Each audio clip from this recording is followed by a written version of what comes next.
Welcome, welcome. So glad to have you all here tonight. Hit the like button, hit the subscribe button, hit the notifications bell. Always a pleasure to have you all here. It's a late Friday night stream. Should be good stuff. Should be good stuff. Of the American century. I say that the century on which we are entering can be and must be the century of the common man. A radical redistribution of economic power. I mean, we know that racism is just a byproduct of capitalism. Everything would be all right if everything was put back in the hands of the people. We need a government that will make sure Americans are taken care of and organize the economy to serve the people, not the profits of a wealthy few. We now have the techniques and the resources to get rid of poverty. We got to start getting out there with the people. Get out of the movement and get to the masses. We need a government of action.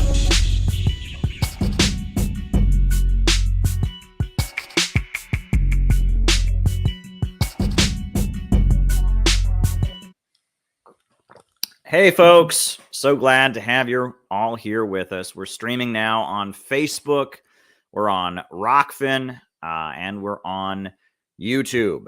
So hit the like button, hit the subscribe button, hit the notifications bell. Always good to have that going on. If there's something you want me to talk about in the second half of the show, just shoot me a super chat. We got a super chat right here. USSR's role in anti-imperialism during the 70s and 80s.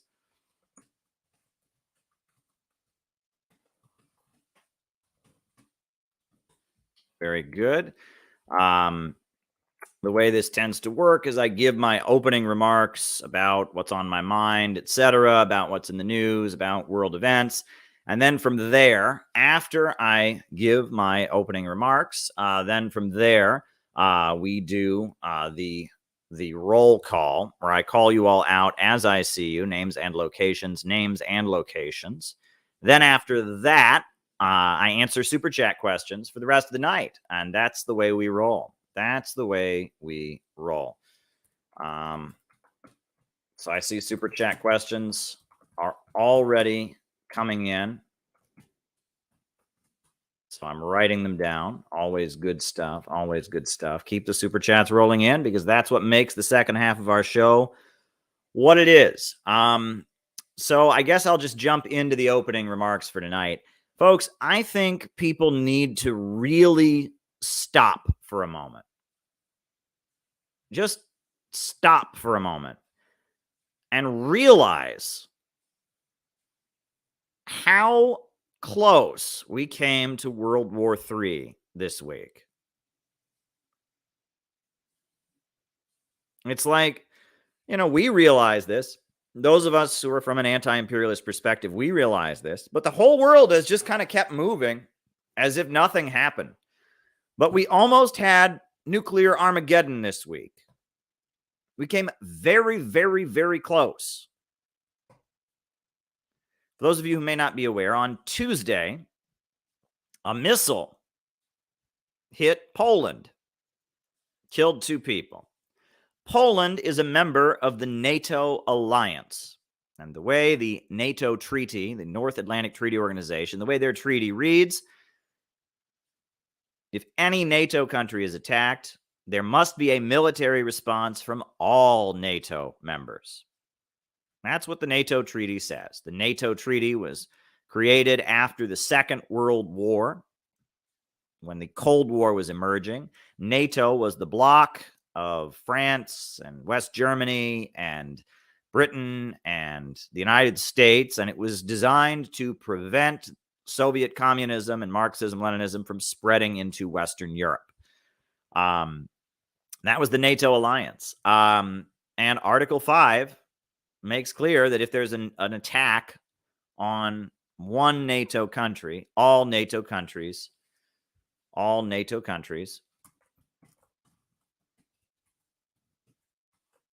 must respond to it. That is how the NATO treaty works. So there was an attack on Poland, which is a NATO country, and they're a NATO member. and 2 people were killed. A missile hit Poland near the Ukrainian and Polish border. And immediately, they blamed Russia for it. And they said, Russia has attacked Poland. This was repeated as if it was fact. The Ukrainians said, yep, it was Russia. All over Twitter, it said, oh, yep, it was Russia. Immediately, Russia was blamed for this attack. And if you got on social media and if you got on Twitter and you said, how do we know Russia did this? They responded, oh, you're a Putinist spreading conspiracy theories. Oh, Russia didn't attack Poland? I bet you saw that on RT. Oh, yeah, Russia didn't attack Poland. Did you get that from Alex Jones? And the response to anybody who said, are you sure Russia attacked Poland, was, are you peddling Putinist conspiracy theories? Everybody knows that Russia does bad stuff. Duh. And all the good students that got A+ in gender studies at their colleges, and all the good little bread tubers and Vosh and ContraPoints and Thought Slime and Abigail Thorne and all of them, they all, they've trained their audience to believe that if something bad happens, Russia did it, and don't listen to anybody who might have a critical viewpoint. And so it was immediately all over social media that Russia had attacked Poland. And if Russia had attacked Poland, a NATO country, that would have necessitated a military response from all NATO countries. That would have been a World War III scenario. And Destiny, who can forget Destiny? And all of them, right? The Young Turks and the Bernie Sanders people and all of them, they just immediately, started saying, oh, yep, Russia attacked Poland. It's a fact. It's true. No one can dispute it. Well, Russia didn't attack Poland. Immediately, Russia looked at the photos of the missile and said, this is not our missile. This is an S-300 Soviet air defense missile. This is not the kind of missile that we have. This is not the kind of missile that we have. We don't have such a missile. It doesn't, you don't use these missiles. This is a Ukrainian missile. And Ukraine said, oh no, we didn't do it. It was Russia. And because cooler heads prevailed, the White House said, we're looking into it. Yeah, Russia didn't do it. It's still somehow Russia's fault because the war is Russia's fault, but yeah, Russia didn't do it. The head of NATO said, yeah, Russia didn't do it. Ukraine still insists that Russia did it. And we're all just kind of moving on. The international community is moving on. NATO is moving on. I covered the UN Security Council meeting on Wednesday where they all moved on. But it's like, what just happened here? Ukraine staged a false flag attack with the intent of sparking a nuclear war. They wanted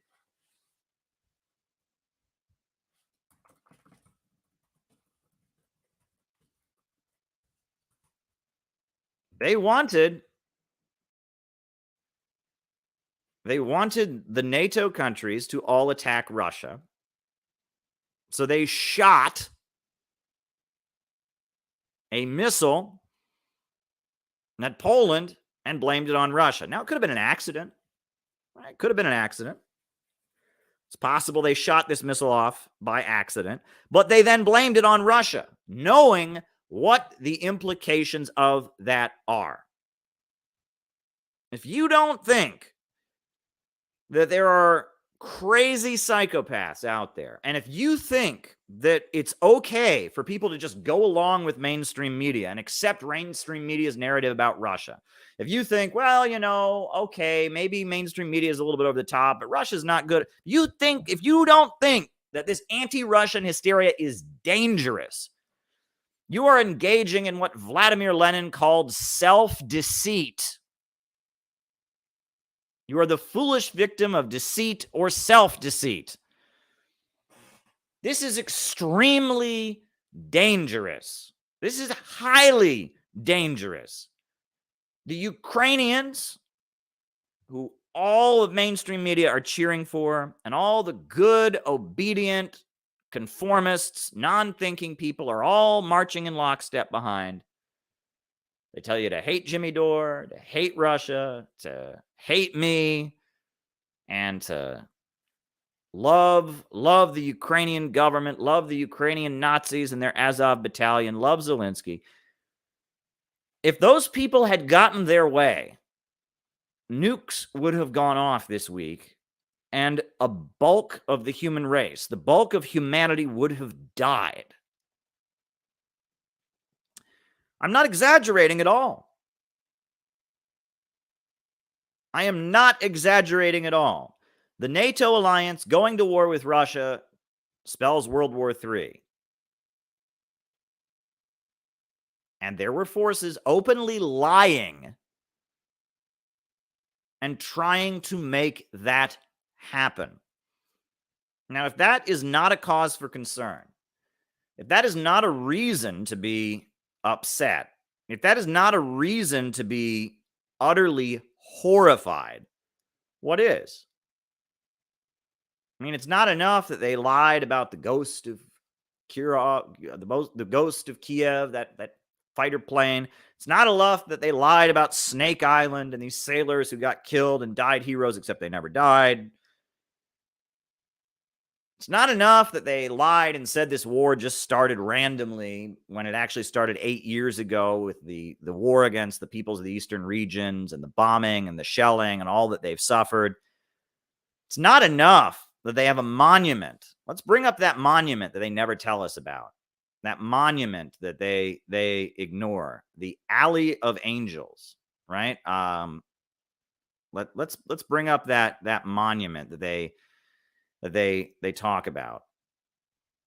Hold on, folks. Hold on. Let's bring up the monument that they've ignored.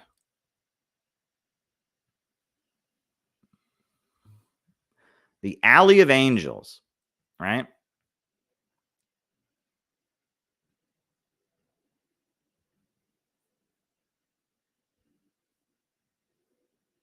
This is all the children who have been killed in the last 8 years by the Ukrainian Nazis. Children under the age of 12 who the Ukrainian Nazis have bombed and killed with, an endless shelling of the eastern regions, killed them because they speak Russian, killed them because their parents are proud of defeating the Nazis in World War II, killed them because they object to tearing down World War II memorials, killed them because they don't want to be part of a government that honors participants in the Holocaust, like Stepan Bandera, who rounded up Jews for the Nazi gas chambers. Killed because of the language they speak, of the region in which they live. Killed. This has gone on for 8 years, and they want you to not know that this has even happened. That's not enough. The Ukrainian fascists, they actually tried to spark a third world war, a thermonuclear war. They shot a missile at Poland. They killed 2 Polish civilians. And then they said Russia did it in the hopes that that would spark World War III. Now, maybe it was an accident. Maybe they shot this missile by accident. But regardless, after this missile shot Poland and killed 2 civilians, they then tried to blame it on Russia, which would have then necessitated a third world war.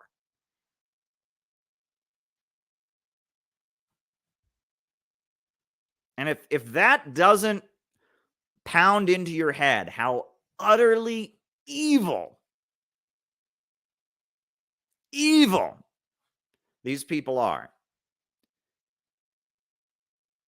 I don't know what is. I mean, it's like, this is not acceptable. There are a list of things that one can do that are morally ambiguous. There are a list of mistakes one can make. Firing a missile at another country and then blaming it on another country in the hopes of sparking a thermonuclear confrontation that would end the human race. That's a pretty goddamn evil thing to do, don't you think? That's a pretty awful, evil thing to do. But that is what that is what happened.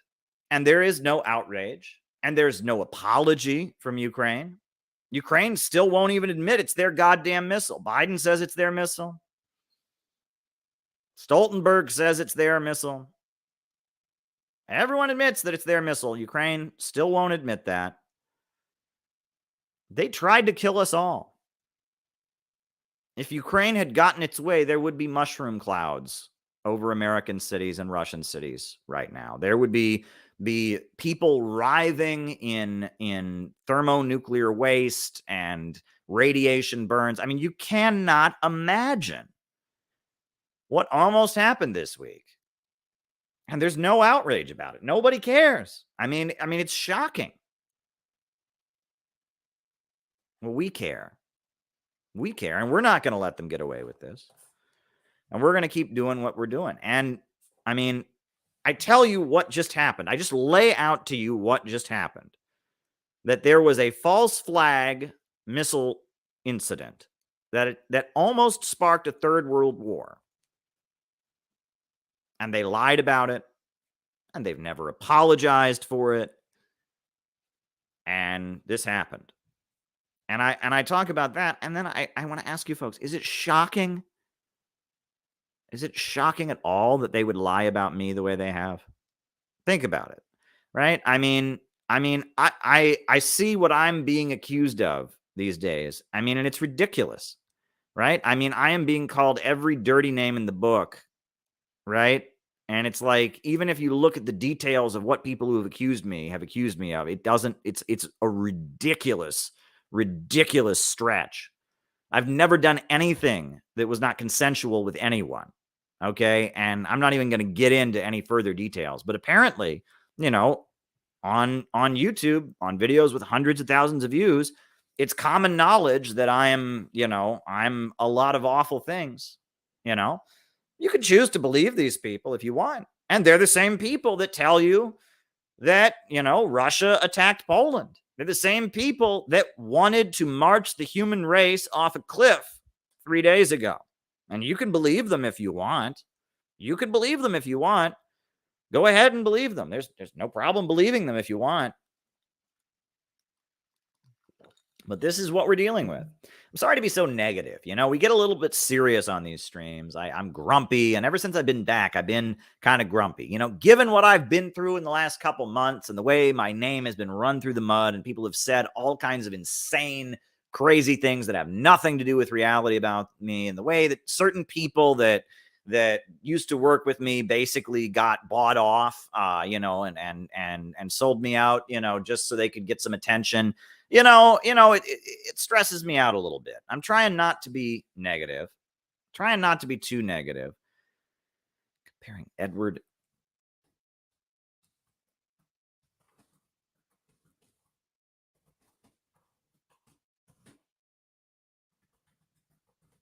Trying not to be too negative about these things. But I mean, when do you not get angry about these things? When do you not get upset? They just tried to kill half of the human race or more. They're saying, first they ran with Caleb is a secret Nazi.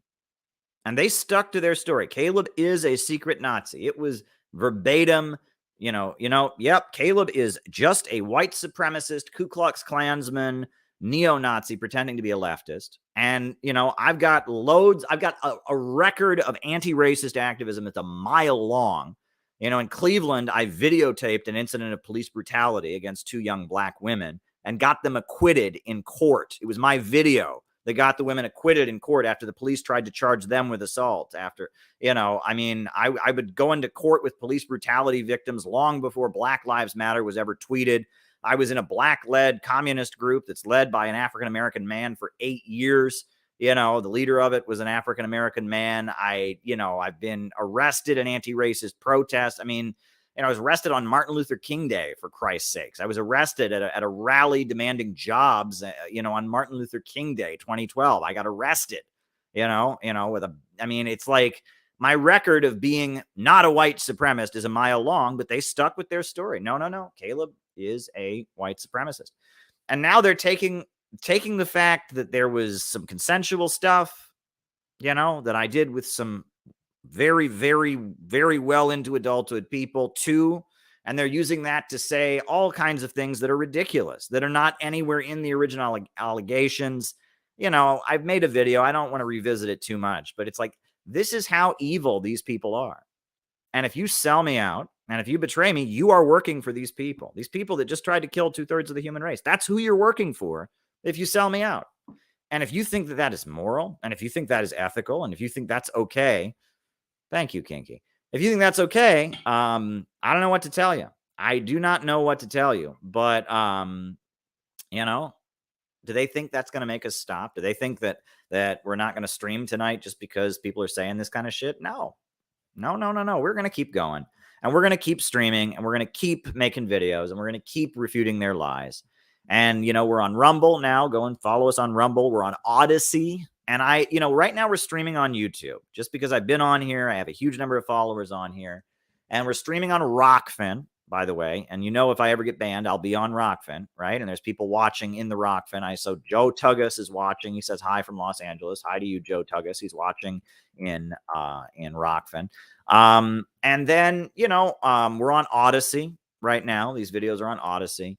I'm on Twitter at Real Caleb Maupin. That's me on Twitter. And we're going to keep going. But if you have it in your head that, there's two sides to every story. Oh, Russia has their version of events, but Ukraine has their version of events. There's truth on both sides. Russia didn't just try to start World War III. If Russia were to stage a fake attack in order to try and provoke a thermonuclear confrontation, then you might have a point. But they tried to kill us all. The Ukrainians just tried to end the human race. And, this is like James Bond level evil. You ever watch those old James Bond movies from the early 60s? Right? That's what the maniacally evil Spectre, Blofeld, that's what they're always trying to do, right? They're always trying to spark an incident where the Soviet Union and the USA nuke each other out, right? That's what they're always doing. Well, now this has happened. This is being done by the Ukrainians. They are like Hollywood level evil, right? There's no way around it. These are the Ukrainian Nazis. They are brainwashed on the level of like, they don't care if the human race ends just so long as Russians die. That's where they're at. Right. They're at the point where they just want people to die. They want nukes to go off. This is beyond insanity. I'm just shocked there's not more outrage about it. But anyway, I digress. But, the Center for Political Innovation, we're doing our thing. We're back. We're having meetings again. You can join the CPI on our website. We got another meeting coming up, and, we've got a couple different projects in the works. We got some stuff around the Korean Peninsula that we are working on. That's very, very exciting. We got some stuff around the, around this spring. It looks like we're going to be doing some stuff, but, the details of it are being worked out. If you would like to participate in the Center for Political Innovation, you're welcome to join or rejoin. If you want to support our work on Patreon, you are welcome to support our work on Patreon. And we are going to keep going, and we are going to try to be calm about all these things. But I just wanted to emphasize, you need to tell your coworkers, you need to tell your neighbors, you need to tell your friends that the Ukrainians just tried to end the human race. And don't let the world forget about it. Don't let the world forget about it.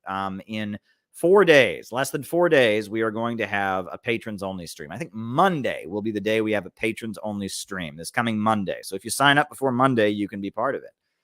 So sign up on the Patreon if you want to be part of our patrons only stream, where I don't have a prepared anything. I just get on there and answer your questions. It's very intimate. Anyone who's ever been part of our patrons only streams, very, very intimate and friendly. So if you want to be part of that, that's awesome. So I actually wanted to do this. It's funny because, I don't generally like reaction videos, right? Most of the people who make reaction videos, they just sit there and they make funny faces, and I don't want to do that. But when I make reaction videos, when I react to Jordan Peterson, when I react to, to John Stossel. I am talking about facts. That's what I'm talking about. I'm talking about facts.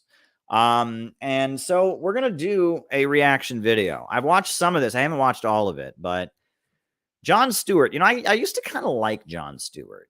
He was on the Daily Show and during the Bush years, and he gave it to the Bush family quite a bit. He criticized the Bushes for their weapons of mass destruction lies and all of that. On his podcast recently,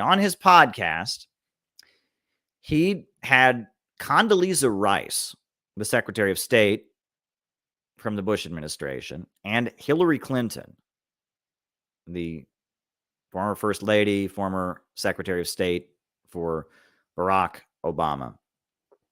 And the level of bullshit that came out of the mouths of Condoleezza Rice and Hillary Clinton on that podcast is utterly shocking. And so we're just going to take it apart bit by bit.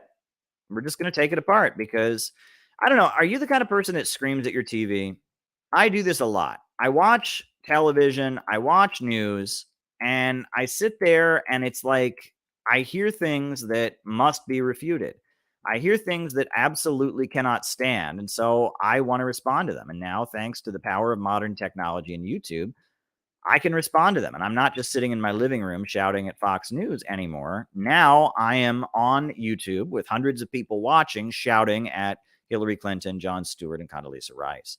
So I just Very wanted brief. to let's go over the facts here because it's shocking. Again, in this clip here, this is a 5-minute clip. I love Jimmy Dore, by the way. Jimmy Dore is awesome. He's like the best guy out there, seriously. And we're going to go through this and we're just going to debunk it. And it's amazing. And Jon Stewart knows better than this. He really knows better than this, I think. This is what people do to get careers. This is what people do to get clout.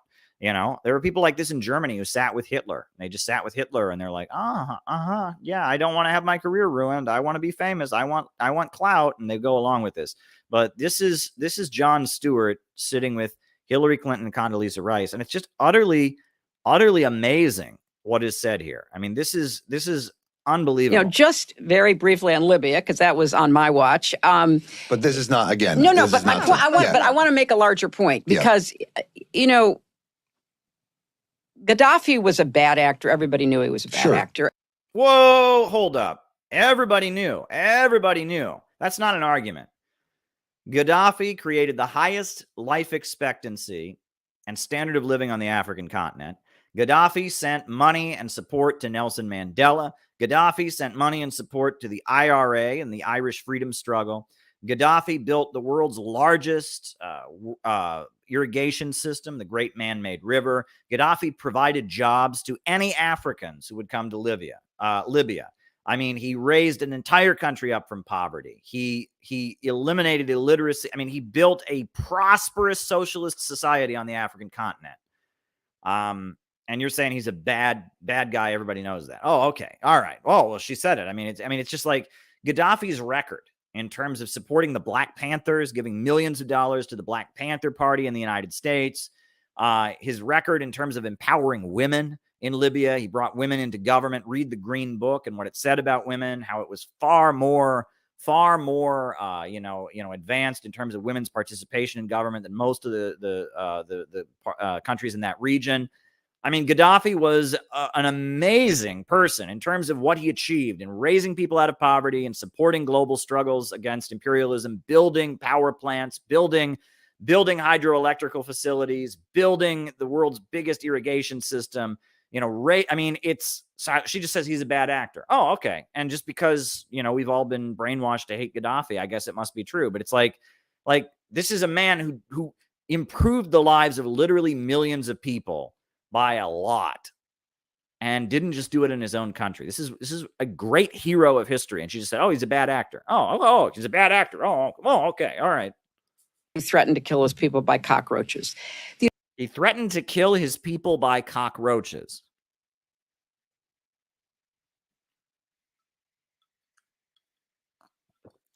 I'm like envisioning like an old science fiction movie where they have like giant cockroaches attacking the city. or so, like he threatened to kill his people by cockroaches. You know, I mean, what is that? What is that? I mean, he threatened to kill his people by, I mean, did he like, I mean, I mean, this is like the stupidest thing I've ever heard. He threatened to, I mean, does she mean with cockroaches? He threatened to kill his people like cockroach. I mean, yeah, I have a feeling that didn't happen. States was actually the supporter of European countries through NATO and the Arab League, which for the very first time came and said, we want to be part of trying to protect the people of Libya. Now, okay, now who is the Arab League? Who is the Arab League, right? Those are the Arab countries. Now, what countries are in the Arab League? Since, you know, we're all so concerned about the people of Libya and evil Gaddafi, one of the countries in the Arab League is called Saudi Arabia.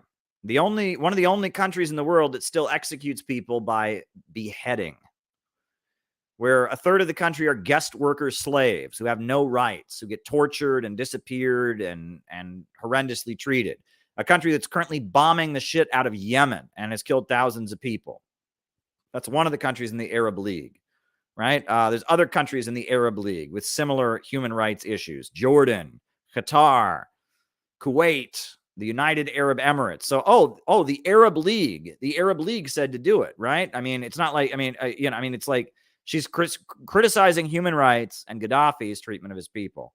And then she brags in the next sentence about aligning with the Arab League, right? Keep in mind that during the Arab Spring, the people of Bahrain, who live under an autocratic king, rose up and overthrew the king and tried to have democracy. And then Saudi Arabia sent its military into Bahrain to slaughter people on the streets and reinstall the puppet king, right? I mean, it's like, but the Arab League said to do it. I mean, this is utterly ridiculous. So Gaddafi was bad, and it's okay that we invaded and destroyed the country because the Arab League said to do it. The Arab League are human rights violators and head choppers and funders of Al-Qaeda and bombers of Yemen and invaders of Bahrain. What is she talking about? The Arab League said to do it. So I feel that particular intervention, we had certain capabilities militarily that nobody else had, which we used to assist them. But, you know, the Emirati. To assist them, you mean to destroy the country? Like, there are parts of Libya that still don't have electricity now. To destroy big chunks of a huge irrigation system that was greening the desert. Military capabilities to slaughter civilians, to destroy schools, to destroy hospitals, to destroy a country with a beautiful medical system that had been built by socialism. I mean, yeah, military capabilities to help them. Yeah, you helped them so much. Look how they're doing now. Look how Libya is now. Were flying and the Jordanians were flying, etc. The problem, and this is where I think you make a really good point. The problem is, okay, Gaddafi's gone. Mm-hmm. His horrible prisons are emptied. I think there's still prisons in Libya. And I think there's actually open-air slave markets now in Libya. Did you know that? Now in Libya, they have open-air slave markets where human beings are sold as chattel. So I'm not seeing the improvement. Look at Libya now, where people are drowning in the Mediterranean, trying to get out of the hell she brought to it. His prisons are gone. I think those prisons are still there. I think there's two factions fighting for power. There's chunks of the country that don't have electricity. There's a huge amount of human trafficking. There's ISIS has set up shop. No, things aren't better. What comes next? Right. That's what comes next? And that's always a problem because there's always a vacuum. Because look, dictators don't allow institutions to flourish. False. Read the Green Book. The basis of the Libyan government, the basis of it was the popular councils. The way the Libyan government had its strength was that in every neighborhood and every block, they had these people's assemblies, people's councils that were the basis of the government. Go and read the Green Book. Read about how Gaddafi was so confident that his people supported him that they were just handing out guns to their people on the street. Alex Jones went there. Cynthia McKinney went there. My former boss, Ramsey Clark, he went there. They saw it with their own eyes. The people of Libya were well organized in supporting Gaddafi. And those rebels didn't have popular support. And the reason they were losing The reason that they were losing, the reason they were losing is they didn't have popular support. And the NATO bombing campaign happened because of the fact that they didn't have popular support on the ground. They had to come in with the cruise missiles because the population was behind Gaddafi. And they didn't allow institutions to exist. No, they allowed institutions to flourish. Gaddafi built universities all over Libya. Before Gaddafi, they didn't have anywhere near the level of universities that they had under Gaddafi's leadership. He built these people's assemblies and revolutionary committees in every neighborhood. That's how he stayed in power, for Christ's sakes. I mean, they don't allow institutions to exist. No, they have to have institutions. It's the capitalist rulers that don't need institutions. They get the support of big corporations and banks. But in order for Gaddafi, a revolutionary, to stay in power, he had to have a well-organized population to have his back. When you take the dictator out, there are no institutions. That's right. So that's false. But the question becomes, do you then say, let Gaddafi go ahead and kill his people because it's going to be hard afterwards? Or in our case, we thought Saddam Hussein had weapons of mass destruction. Oh, my God. They did not think Saddam Hussein had weapons of mass destruction. They lied about it. And everybody knows they lied about it. Everybody knows they lied about it. It's been documented. Whistleblowers have come out of the administration. Richard Clark and others, they didn't think they had weapons of mass destruction. They lied. They lied about it. And they tortured people to make them say that they had it. And they lied and lied, and they used bad intelligence. They cooked up a case for war. Colin Powell went to the UN with this slideshow, and it was all a big hoax. And it's been completely debunked. No, they didn't think they had weapons of mass destruction. Look at the facts. They lied. They lied. Even Donald Trump, the Republican president, says they lied. He was on the debate stage and he said to Jeb Bush, everybody knows your brother lied. You lied. I mean, oh, give me a break. And how is Jon Stewart just sitting there and going along with this? I mean, he knows. He was covering it. I was watching Jon Stewart in those days. He knew that they lied. He knew that they lied, and he's letting her say that? Let that continue, or are you going to take him out? And then do the best that you can in helping people to recover. You have to recognize that it's going to be hard. The other thing, she said that, where does the new government come from? Because, the dictators don't allow things to exist. In Iraq, they actually banned any former member of the Ba'ath Socialist Party from holding office. So anyone who'd ever had a government job, down to like the local city council, was unable to participate in running the country. And that's why Iraq descended very quickly into chaos, is that anybody that had any position in the Iraqi government was banned from, anyone with any experience was banned from running the government. And that was her policy. That was the policy of the Bush administration. They set the country up for chaos. I mean, so it wasn't, dictators allow no institutions to exist. No, you banned people from serving in the government. You take the dictator out. But John, it's a little bit of a false choice to say, well, then just leave the dictator in place because it won't be chaotic. It may not be chaotic. I mean, and it's like, how many dictatorships and authoritarian regimes does the United States support all over the world? I mean, you can talk about all of the authoritarian regimes that the United States is happy to play ball with. You can talk about the fact that, these countries wouldn't have had running water and electricity if it wasn't for the anti-imperialist and socialist governments that emerged. You can talk about the fact that women were participating in the government of Libya and then the government of Iraq. I mean, this is they were bad. They were bad. They were bad. So you're just going to leave them in power and they're bad. And it's like, everybody knows that things in Iraq are far worse than they were under the leadership of Saddam Hussein and the Ba'ath Arab Socialist Party. Things in Libya are far worse than they were under the leadership of Gaddafi. Gaddafi built Libya, for Christ's sakes.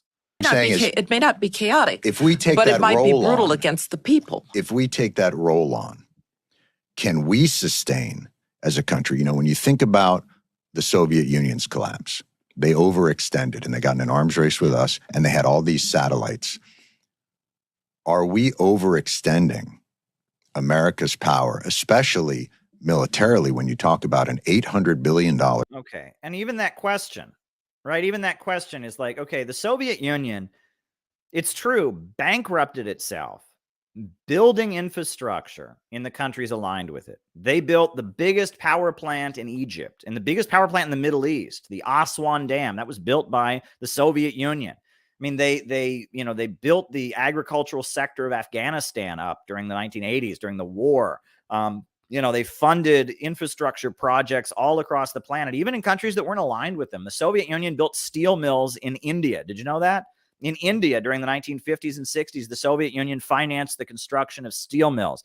The Soviet Union spent a huge amount of money developing and building up the countries that it traded with, whereas the United States tears down any country that does business with them. Yeah, the United States has troops all over the world. That's true. The United States has troops all over the world, but the Soviet Union, they spent a lot of money on infrastructure, but their army was not occupying the planet. They weren't surrounding and threatening any country that dared break free from them. It's just not comparable at all. It is not comparable at all. What the United States is doing, and really what Jon Stewart is missing here is that the Soviet Union was building themselves up and building up the Soviet-aligned countries. What the United States is doing right now is it's tearing down different countries around the world, and it's also tearing down the United States. The international bankers, the Wall Street corporations that run this country are not patriotic. They are not loyal to America. They are loyal only to their own profits. And they are currently destroying the heartland of America, destroying the Rust Belt, destroying the South, destroying the Midwest, destroying different parts of the country, letting them fall into chaos and ruin, letting the power plants fall to pieces, letting the water treatment facilities go into disrepair so the population is drinking lead in their water. They are just letting the country fall apart because they are only loyal to their own profits. They're only loyal to their open international system, their global system of monopoly capitalism, right? They are parasites, right? They're like leeches. They attach to something and they suck the life out of it. And first they were sucking the life out of Africa and sucking the life out of South America. And now they're sucking the life out of the homeland, out of America, all just to feed their own profits. So no, this is not comparable to the Soviet Union that raised itself up and made allies and came to the aid of African people and people in South America and people in Central America who are fighting for their liberation. That's not the same thing at all. Budget. Let's assume instead of being in a podcast studio, we were in the Situation Room, or in the tank in the Defense Department, wherever we were. Right. Okay, and we're saying, okay, what do you see on the horizon? Well, North Korea is shooting these missiles over our ally, Japan. And why is North Korea doing that? Because every year, the United States practices and has war games right on North Korea's border for the all-out destruction of North Korea. And the United States has thousands and thousands of troops in South Korea. And the United States has threatened to nuke North Korea. And every year they have these war games where they practice basically running right up to the border, and then they stop. And they do these provocative military drills threatening North Korea every year. So North Korea, in response, says, okay, well, we're going to demonstrate that we can shoot missiles. We can shoot missiles. Now, they don't actually hit Japan, but they say, look, you practice all out invading us. We're going to practice shooting missiles through the air, right? If you show off your, weapons and you threaten, you wave your weapons in our face, we'll wave our weapons in your face. That's what's going on there. If you stopped the military drills, if you brought the American GIs who are in South Korea home, if you brought them home, North Korea wouldn't be doing that. Most people in South Korea want peaceful reunification. Most people in North Korea has called for that from the beginning, for one government for the continent, peaceful reunification of the Korean Peninsula. China is trying to build up its blue water navy so that it can compete with us anywhere in the world. Okay. How many overseas military bases does China have? Quick question. How many overseas military bases does China have? They have one. One. It's in Djibouti. How many overseas military bases does Russia have? They have 8. How many overseas bases does the United States have?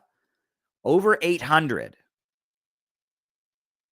So think about that. I'm sorry, this notion that China, with their one overseas military base, is threatening the world, and are we going to let them get away with it? China's got one overseas military base.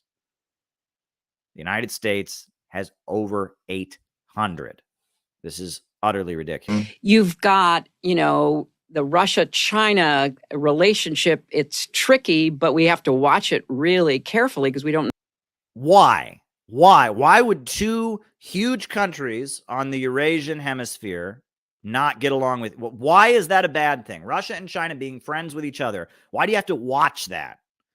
Right? I mean, it's like Russia is the biggest country in the world in terms of geography. China is the biggest country in the world in terms of population. They're right smack dab right next to each other. Isn't it a good thing if they're getting along with each other? I'm not seeing why that's a problem. You got to watch it. Oh, we can't have Russia and China like not fighting each other. Like what is the issue here? Russia has lots of energy, oil, and natural gas. China has a huge amount of industry, the world's biggest telecommunications manufacturer. They're making the world's most steel. China needs energy. They need oil and gas. Russia needs to sell their oil and gas. Both of these countries were dirt poor at the beginning of the 20th century, but with communist parties, they built themselves up. In the Second World War, they heroically fought the Japanese and the Germans and saved the world from fascism and started out and continued on a course of independent development. I'm looking for the part where we should be upset about that. China is building power plants all over Africa, all over Brazil.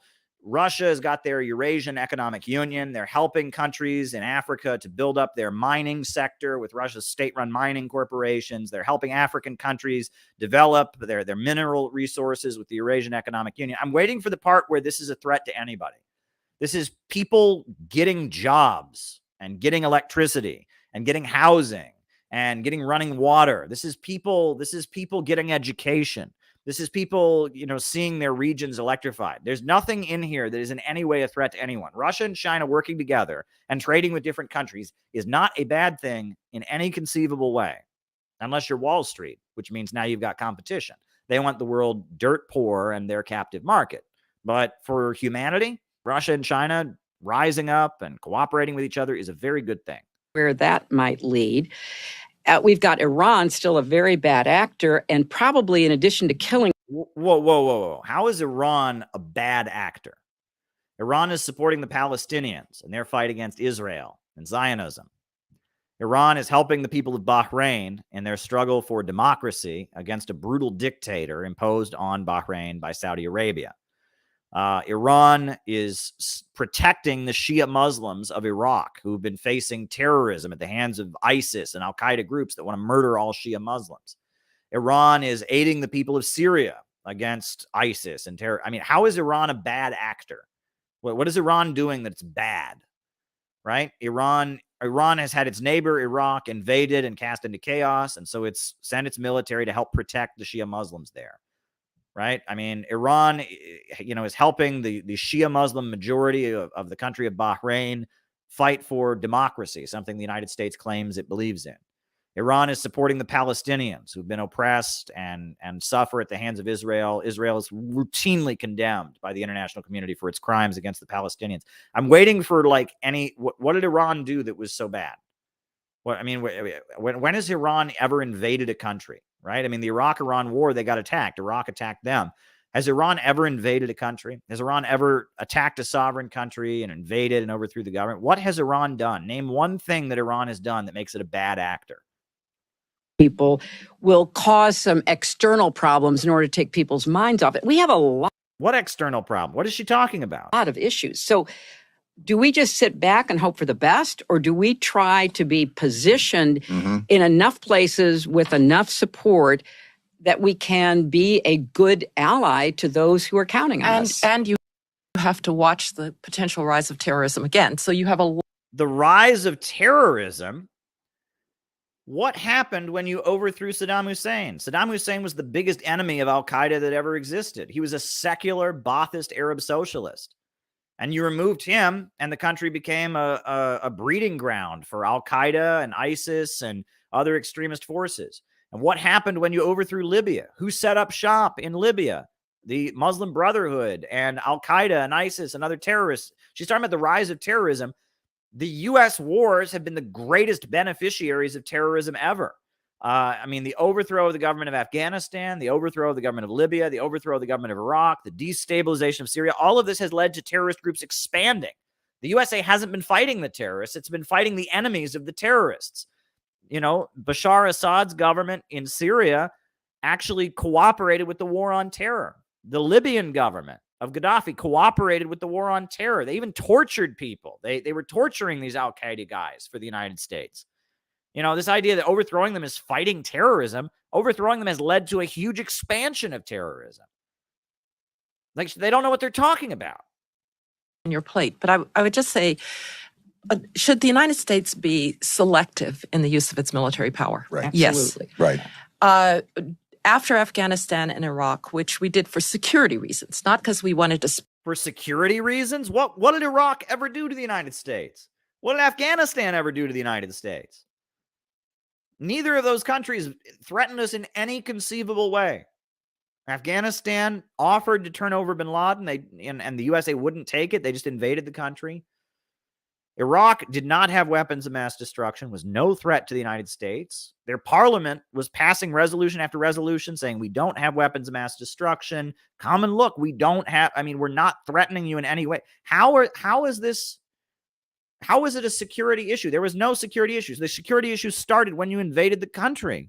Democracy at gunpoint, but for security reasons. Although ultimately we were told that spreading democracy would make the world safer because freer countries would. Well, I think if be you more you peaceful. actually look at the record, democratic countries actually don't invade their neighbors. What is a democratic country? What makes a country democratic? And the world is not safer as a result of their operations. Countries don't harbor terrorists. Democratic countries don't use weapons of mass destruction. Democratic countries don't use weapons of mass destruction. What is the only country in the world that has ever used a nuclear bomb? The only country in the world to ever dropped an atomic bomb.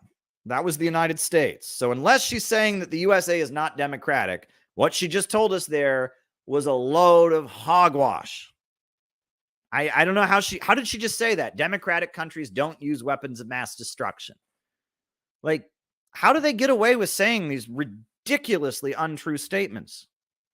I think they don't harbor them, but they have them. Well, you can't. It'd be hard to. That was planned in but Germany. they're not aided and supported by the I understand what government. you're saying. I understand what you're saying. And they always try to. They're not aided. Terrorists aren't aided by the government in democratic countries. The USA sent arms to the Contras of Nicaragua. They were terrorists. The USA armed Osama bin Laden. He's a terrorist. The Chechen separatists that were kidnapping people all over Russia and doing horrendous things and taking hostages. You know, the people that the Zarnev brothers who bombed the Boston Marathon, those people, how can he say this? Democratic countries don't help terrorists. I think the United States does. And unless you're saying the USA isn't democratic, holy shit. But always try to look at the converse, right? Yes. Just because they have in some of these weak states terrorists among them, would you rather have somebody who's actually harboring them and assisting them? Understood. All the terrorist groups started setting up shop and were assisted and aided and got way more support after the USA invaded Iraq, after the USA invaded Afghanistan, after the USA invaded Libya. How do they just keep repeating these obvious falsehoods that anyone should be able to see right through? So that's the first point. The second point is that, yes, we need to be more selective, but I would be the strongest voice, as I know Hillary is, when Vladimir Putin decides to extinguish his neighbor. Should the United States really just step back from that and say, well... What? The United States overthrew the government of Ukraine in 2014 and destabilized the country. And then Ukraine started bombing and killing the people of the eastern regions. And for 8 years, Russia facilitated and tried and begged the world to make Ukraine follow the Minsk agreement and stop bombing and killing their own people and stop the food blockade. And Ukraine didn't implement the Minsk Accords. And Russia waited and waited and waited and waited until it was very, very clear that these people were not going to be protected. Russia did everything they could possibly do not to intervene. Russia decides to extinguish its neighbor. Yeah, the Russian President Putin was having a bad day, and he woke up and he's like, you know what? Why don't we invade Ukraine? That's not what happened, right? This has been 8 years of instability in Ukraine, 8 years of the people of the eastern regions being bombed and attacked and killed, 8 years of Ukraine having more weapons piled into it, of Ukraine threatening to join NATO, talking about getting nuclear weapons. Oh, my God. Kind of your business. After all, Ukraine's been a part of the Russian Empire and so forth. Yeah, if the USA had never gotten involved, none of this would have ever happened. The whole reason that Russia is having to militarily intervene in Ukraine is because of the fact that the United States has been meddling in Ukraine and destabilizing Ukraine and funding extremists in Ukraine for 8 years. And so she's saying, oh, we should we just sit back and let it happen? It's happening because you're already there. There are some people in the United States who would say, not in Ukraine, let's do it in Des Moines. And I think that's the bigger threat. Wait, not in Ukraine, let's do it in, what is she talking about? Not in Ukraine, let's do it in Des Moines. And what is she talking about? That the United States will not feel that the American people will not feel the pull to continue to be the place that people can look when something awful like that happens. But is it then? What in the world is she talking about? There's this danger that countries around the world won't expect the United States to militarily intervene? And that's the big danger? Like, what in the world is she talking about? Between the first Gulf War, which is Saddam Hussein invades Kuwait and the United States forms a coalition and helps push him out. Yeah. Saddam Hussein was given permission by the United States to invade Kuwait. Google it. The United States actually told Iraq to go ahead and invade Kuwait. The U.S. government went to Saddam Hussein and said, if you want to invade Kuwait, go right ahead. They gave him permission to do it. That is a fact. And then as soon as the USA got into Kuwait, the Iraqi army retreated immediately. And then the Americans started slaughtering the Iraqi army while they were retreating. It was one of the most cowardly acts, in modern history. The Iraqi army was retreating from Kuwait. They invaded Kuwait with the understanding that the United States had given them permission. And then the United States sent its forces in, and then they were like, oh shit. And so it's called the Highway of Death. Look it up. The whole Iraqi army, as soon as the United States got involved in Kuwait, the whole Iraqi army pulled out and they piled onto this highway to get the hell out of there. They didn't want to have a war with America. And they were retreating, and an army full of teenagers, teenage boys, and they were on this highway trying to get out of Kuwait, retreating. And the Americans bombed them and killed thousands and thousands of Iraqis who were retreating, shooting them in the back. One of the most cowardly acts in history. Learn history, Jon Stewart. That was not the Kuwait intervention. The USA intervening in Kuwait and attacking Iraq, the Gulf War, was not a heroic thing at all. You told Saddam Hussein, you told Iraq they could invade Kuwait. They did, and then you murdered them as they retreated. I mean, it was unbelievable. Versus the United States deciding these bad actors, we really are the only country. It's not that other people don't meddle, but we're the only country that actively promotes regime change.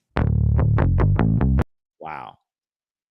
I mean, how could anyone watch such a conversation? I mean, anyone who knows anything about world history would have to see that interview and just be shocked. I mean, the amount of lying, the amount of bold assumptions. They just appeal to people's biases. They just appeal to the standard narrative, right? And I mean, that was shocking to me. That was utterly shocking to me. Jon Stewart is the ultimate shit lib. Yeah, I mean, I thought he was better than this. I really thought he was better than this. I mean, that was really something bad I just watched there. I am quite shocked at how bad that was, what we just saw. But there you go, folks. There you go. Yeah. It's one of those nights, but hey, we're here. We're talking politics. We're having a stream. We're doing good stuff here. But yeah, I mean, we just got to stick to our guns and we got to keep fighting. We got to keep resisting because that's the only hope. And we got to keep building our organizations. We got to keep coming together and protecting each other. And there you go. Well, those are my opening remarks for tonight. We've got a few super chats already, so I'll happily answer those. But why don't we do our roll call? Names and locations. I'll call you out as I see you. Names and locations. And then we'll start answering your super chat questions. So who's with us tonight? Names and locations. Who's with us? Who is with us tonight? Names and locations. Who's with us? Nate in Chicago says solidarity. Tim in La Junta. Jared from Virginia. Lexington, Kentucky. Colin from Greensboro. Cleveland Pirate Alex. Jason Hunt. Chicago Smedley Butler. David Rennie. Bradley Wasser in St. Louis. Mark from California. Shout out to you. Chester, England. Temple City, California. Rennie from Hamilton. Brandon in St. Louis. Temple City. Edwin from Bagu City, Philippines. Max Wells in beautiful Tennessee, right? Edwin, we got Edwin from the Philippines. Chris in Salt Lake City. We got Herb Bryant from Tampa. Shout out to you, Herb. We got Kieran from San Diego. Shout out to you, Kieran. Bob Troy in New York. West Coast, Washington. Jigs. Jared from Virginia. Jenny Lynn in Cincinnati, Ohio. Welcome to have you, Jenny. Chris in Salt Lake City. We got Micah from Las Vegas. Gilbert, Arizona. We got Balthazar in Oakland. We got William Valance in UK. We got Arnold from Madagascar. Wow, Madagascar. I think that's the first time I've had somebody from Madagascar. That's pretty cool. There you go. Little Falls, New Jersey. Dan Keating. Redneck Red in West Virginia. Very good. We got Gilbert in Arizona. Welcome, Gilbert. We got Rick from Dreamland. Josh from St. Louis. Welcome, Josh. Very, very good. Very, very good. San Diego City. We got Caitlin from Chicago. Shout out to you, Caitlin. And greetings. Greetings to everyone in the Chicago area. Jeff from the Democratic Republic of the Congo. There you go. The DRC. San Diego County. I don't know how to pronounce that name you got there. That's a long name, but there you go. We got Isabel from Toronto, Canada. Oh, Canada, our home and native land. That's why I don't sing, by the way. That is why I don't sing, because I'm awful at it. We got Rick from Dreamland. Dreamland. Is that near Greenland? Dreamland? But there you go. There you go. Redneck Red from West Virginia. Anybody else? Names and locations. Names and locations. Folks, now would be a great time to tweet this out. Put this on your Facebook. Put this on your Twitter. Drop this in a Facebook chat group. Invite your friends to join us. We're having a great time here. We got a good list of super chats to answer. And it's going to be a great discussion here. We just ripped to shreds Hillary Clinton. You're going to go see Jimmy Dore. Excellent. Yes, and I will happily go back on his show. Jimmy is awesome. Jimmy is great. And I've heard he's happy that I'm back. And Jimmy is great. I am a huge fan of Jimmy Dore. He is, he is awesome. He is so awesome. We got Abel from Milwaukee, Wisconsin. San Francisco, Vera from San Francisco. Jenny Lynn. We got 4 in Northern California. It's great. The Northern California 4, right? There we go. Very, very good. All right. All right. Now, folks, just a quick reminder here that if you want to be in on the patrons only stream, here's the link to sign up on Patreon. Very, very good. Oh, we got West Coast, y'all. Yeah, this is a great time for the West Coast. It's getting a little late here. It's after midnight in Brooklyn, New York, where I'm at. This is a great time. And if you want to rejoin or join the Center for Political Innovation and be part of the conversations, there's going to be, it looks like some live events happening in the spring. We're planning that, and some different ideas are in the works. So always welcome there. We got Finn from Duluth, Minnesota. Very, very good. Lark from SoCal, Southern California. SoCal, so red, as they say. Welcome. All right.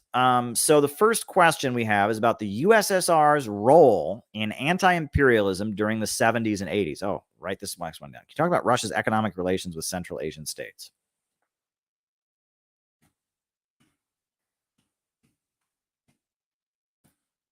All righty.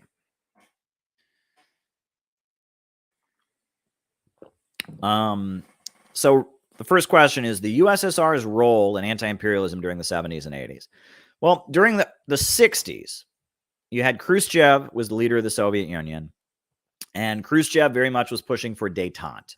He kind of made an arrangement with the United States that he would tell the global anti-imperialist movement to calm down, and in exchange for that, they would de-escalate the arms race with the Soviet Union. And that's reflected if you watch television programs from the early 60s, if you watch you watch movies from that time period, they portray the Soviets as being kind of sensible, but it's those Chinese that are the crazy extremists because they don't want détente. That started to change. Now, in 1964, right? First of all, you had the Cuban Missile Crisis. After the Cuban Missile Crisis, the Soviet Union was very much de-escalating. There was a coup against Khrushchev. Khrushchev was kind of wrecking the Soviet Union. He was carrying out a lot of economic policies that were hurting the country. The Virgin Land campaign, which was not very effective, and other things. And so in 1964, Khrushchev was removed from power, and Kosygin and Brezhnev took power. And Kosygin and Brezhnev tried to restore things with China. They very much tried to restore the Soviet relationship with China, but China didn't want to have it. China, basically their feeling was that the Soviet Union had betrayed them, and so they wouldn't restore things with the Soviet Union. And then fast forward to 1968. 1968, you had the Prague Spring in Czechoslovakia, which was a color revolution, right? It was they got the intellectuals and the students, and the craziest thing about these color revolutions, these CIA staged uprisings, is the people who support it are the most privileged people, right? There was inequality in the Soviet Union, a lot of inequality. The party bureaucrats had fancy cars and nice apartments, and the average people didn't. There was inequality. Socialism, let's get this clear. Socialism is not about trying to make everyone equal. That's what I learned in school, right? Is communists want everyone to be absolutely equal. No, communism is about having public ownership and rational control over the means of production. It's about having the banks and the factories and the industries organized to serve public good and not the profits of a wealthy few. And the idea is that with rational control of the means of production and growth being unleashed and no longer held back by the irrationality of the market, you can have unlimited growth. And when there's abundance in society, inequality fades away. When there's enough to go around, nobody needs to hoard anything. But you can't, communism, the Soviet Union, there was inequality. The party bureaucrats made like 100 times what the average person made. But, in the United States, your CEOs make like 1 million times what the average person makes. But it's not about trying to make everyone equal. It's about trying to rationally organize the economy so that you can raise people out of poverty. You can have unlimited growth. Growth is no longer restrained by the irrationality of the market. And it happened. I mean, that's how the Soviet Union was able to rapidly industrialize, invent space travel, electrify the whole country. And this happened in the Eastern Bloc too. I mean, Romania, they built universities, they wiped out illiteracy. There were big achievements. But in Czechoslovakia in 1968, there was an uprising. They call it the Prague Spring. And it was the most privileged people in the country. It wasn't the poor farmers in the countryside who were revolting. It wasn't your factory workers, your steel workers, and your car No, it was the university students. It was the children of party bureaucrats who were out in the streets protesting. It was the wealthiest people in the country, the kids of the party elite who got to go to fancy universities, who got to be the writers and the artists and the painters and they got the more comfortable jobs where they got to be creative. They were the most privileged people.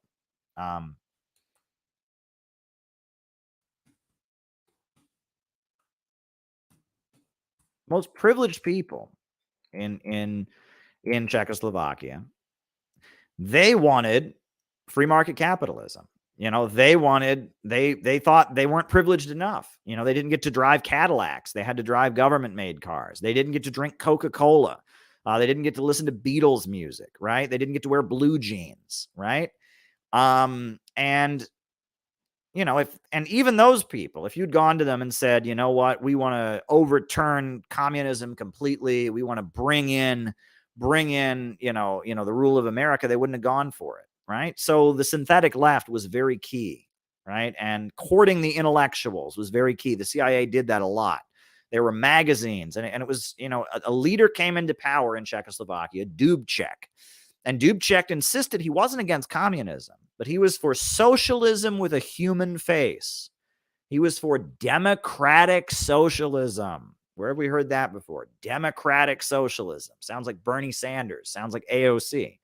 So Dubček came in, and he was backed by all of these young hippies who wanted American music and who wanted to drive American cars and wanted to wear blue jeans and wanted to watch American movies. And he said, well, I'm a democratic socialist. And it was bullshit, because one of the first things that Czechoslovakia did was cut off aid to the Vietnamese people. Vietnam was fighting for its national liberation. And one of the first things they did, if they were for socialism, why did they cut off aid to the Vietnamese people? And later it's been proven that, Young Americans for Freedom, which was an anti-communist right-wing group that worked with the CIA, they were all over Eastern Europe coordinating, the Prague Spring. The whole thing was staged by American intelligence. But in American media, they had photographers over there, and they filmed these students like sitting on tanks and singing "Kumbaya," and looking like, oh, it's John Lennon. They got John Lennon over there. They got Yoko Ono and the Beatles, and they're just singing songs of peace, and the Soviets are just crushing, and that was the narrative. And this term tanky that they use now, this is where it comes from, because they portrayed the Soviet Union's military intervention in Czechoslovakia. They didn't show the workers that wanted to keep socialism. They didn't show the farmers that wanted to keep their collective farms. They didn't show the people who got education for the first time, who got access to medical care for the first time. They didn't show the crowds of people in Czechoslovakia that were sympathetic to the Soviet Union, that appreciated the Soviet Union saving Czechoslovakia from the Nazis. No, there was peaceful Kumbaya students that were the children of the party elite that were very privileged. And on top of that, you had tanks. They just showed tanks. The Soviet side was represented by this cold mechanical piece of machinery, this big tank rolling in. And it was like tanks versus peace and love and hippies and humanity. That was the narrative around what happened. And that's where the term tanky comes from. If you were a hardline communist who defended Soviet intervention in Czechoslovakia, they called you a tanky because you're supporting those tanks, because Soviet interventions, were portrayed in American media as tanks, right? When the USSR intervened in Afghanistan years later, they portrayed the Soviet military intervention with a tank. There was one tank in a park in Kabul, and there's a book called Washington's Secret War in Afghanistan, or Afghanistan, Washington's Secret War. Very good book. It's by an American journalist who was stationed in Kabul. And he describes how there was only one tank in Kabul in the park. And that's where all the TV cameras were lined up to film this tank, because the tank was the symbol of the Soviet military intervention. So the Soviet Union had to intervene in Czechoslovakia.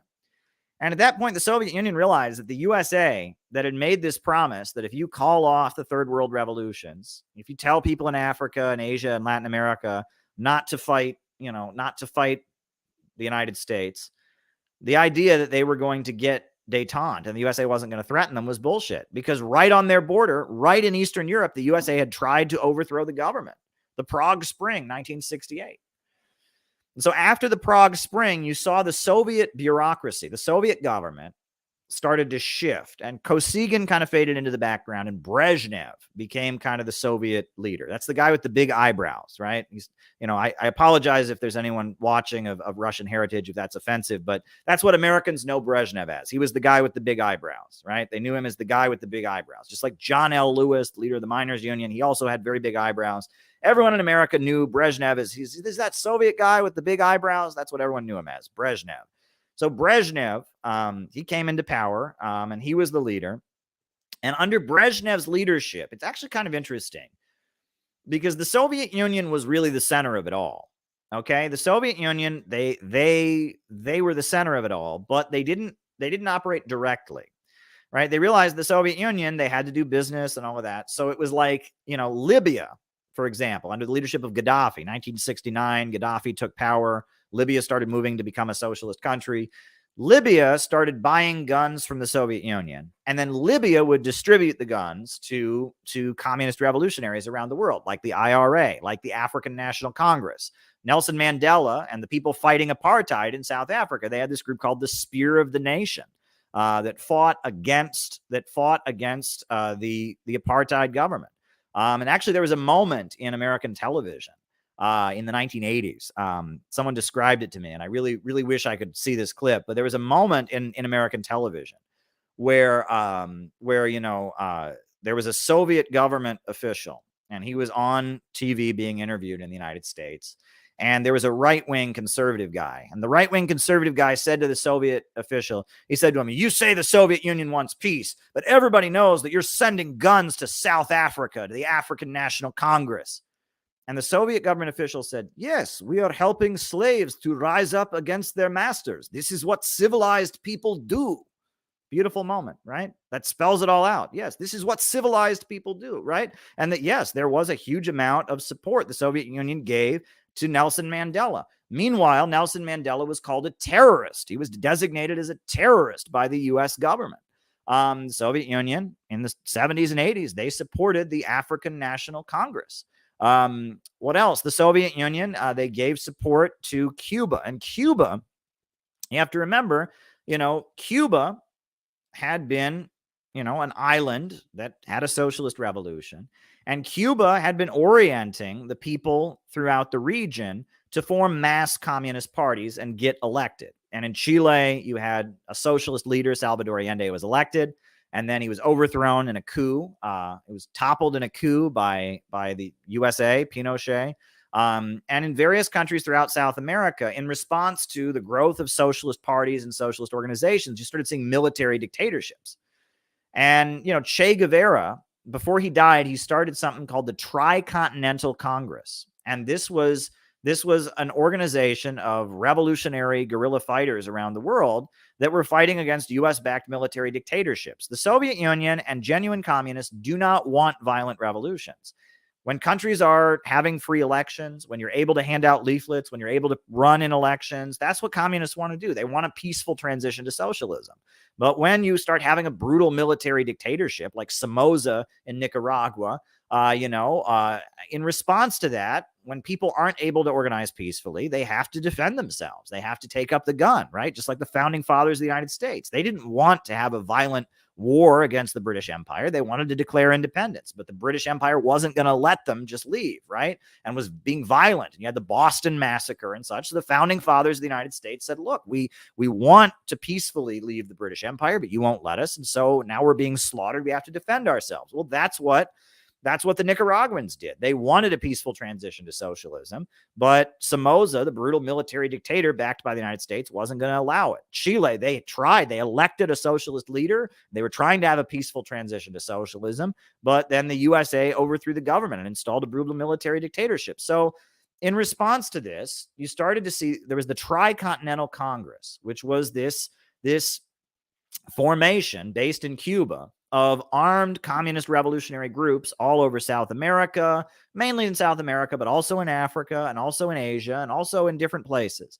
And the Soviet Union did not directly support them. The Soviet Union gave support to Cuba, gave support to Libya, and then Libya passed on the support to the tricontinental groups. And Cuba got support from the Soviet Union, and then Cuba passed on the support to those groups, right? And this was the way, the U.S. government started designating countries as state sponsors of terrorism, right? Libya was designated as a state sponsor of terrorism. Cuba was designated as a state sponsor of terrorism.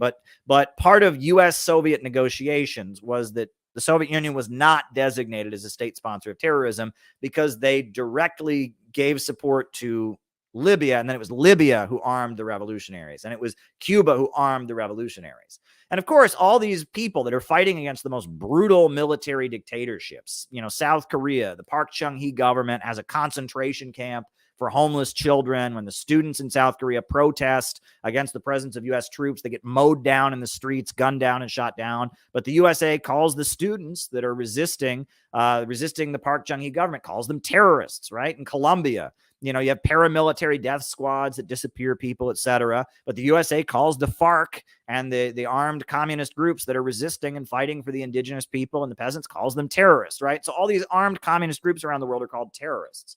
And it was in response to the fact that détente from the United States and the 1960s foreign policy that started out with Khrushchev and continued under Kosygin and Brezhnev, it was in response to the fact that détente failed and that the United States didn't keep their end of the bargain, and the United States attacked and destabilized and pulled off a situation where the Soviet Union had to send its military to Czechoslovakia.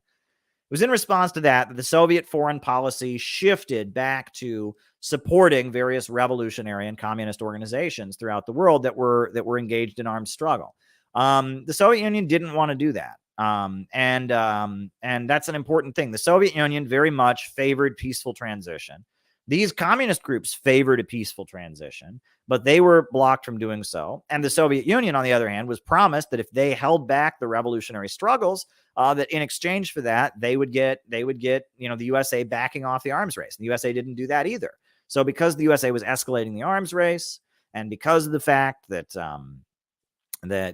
military dictatorships were preventing mass communist parties from organizing and participating in elections, you had this wave of armed communist revolutions. And, in some places, these revolutionaries did take power. In Ethiopia, the Derg, which was the Soviet-backed military council, they took power and they started redistributing the land.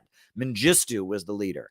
In Angola, 1975, Portugal, the fascist government of Portugal falls. Portugal grants independence to all of its colonies. And Angola, the MPLA, the Soviet-aligned armed group that had been fighting against the Portuguese colonizers, they became the government. They still run Portugal up to today.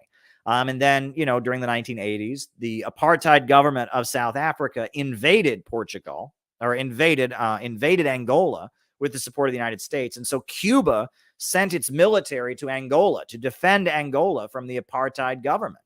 And according to Fidel Castro, the Soviet Union actually tried to stop Fidel Castro from sending the Cuban military to Angola. They didn't want it to happen, but Fidel Castro insisted on doing it anyway, which is fascinating to me, very, very fascinating to me. But according to Fidel Castro, they did not want to intervene in Angola, but they were kind of forced to do it. The Soviet Union tried to stop them, but Cuba insisted that they had to defend the people of Angola from the apartheid regime that invaded Angola. There are other examples of this throughout the world, but the Soviet Union, they came to the aid of Nicaragua, when the Nicaraguans had their socialist revolution, and they were helping Cuba to build hospitals and schools and to fight the Contra terrorists in Nicaragua. In El Salvador, there were all kinds of places. And of course, the USA accused the Soviet Union of aiding terrorism, of being a supporter of terrorism, but it was really the United States. And also during the 1980s, the forces that we now know as Islamic terrorists were being backed by the United States. That was just a fact. Osama bin Laden was sent to Afghanistan to fight against the Democratic Republic of Afghanistan. In Afghanistan, you had a situation where this is a country that's on the border with the Soviet Union, and it's neutral. It has friendly with the United States and friendly to the Soviet Union.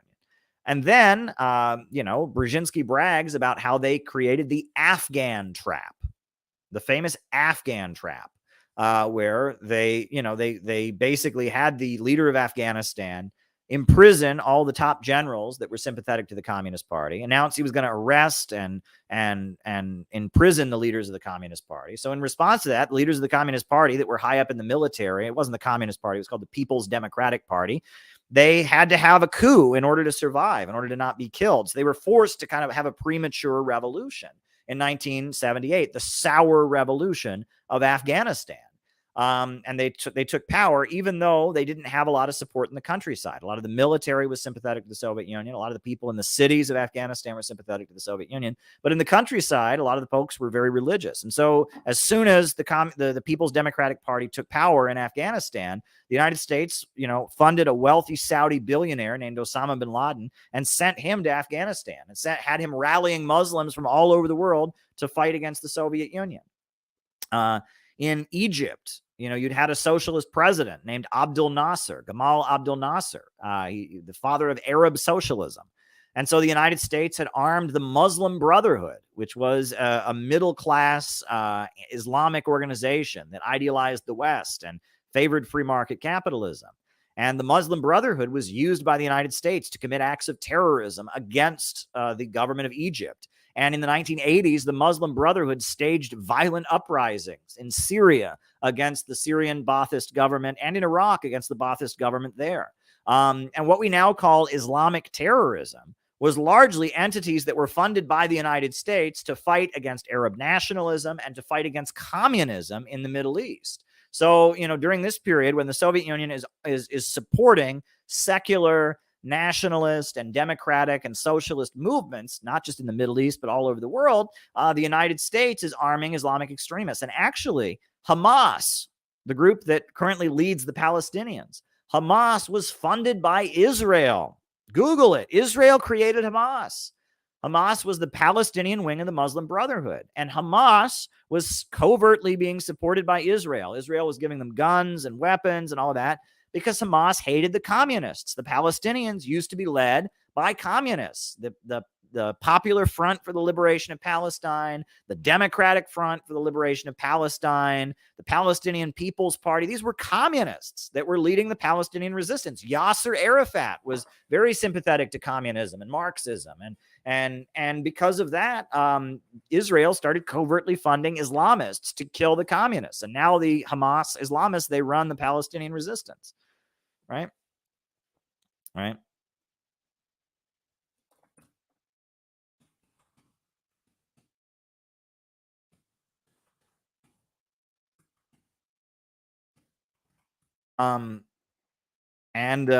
So there you go. That's an important thing to be aware of. I mean, you're talking about the 70s and 80s. You're talking about Soviet foreign policy.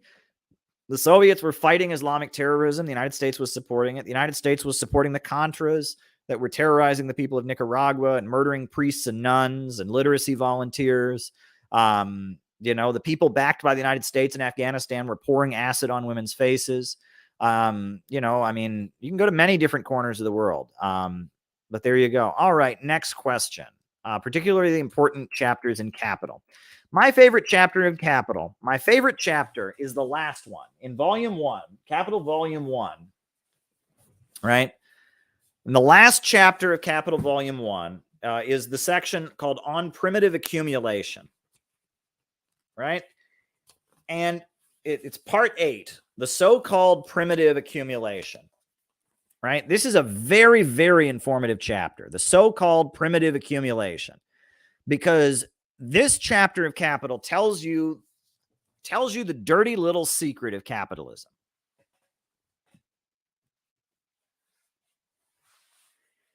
Capitalism began with mass theft and genocide.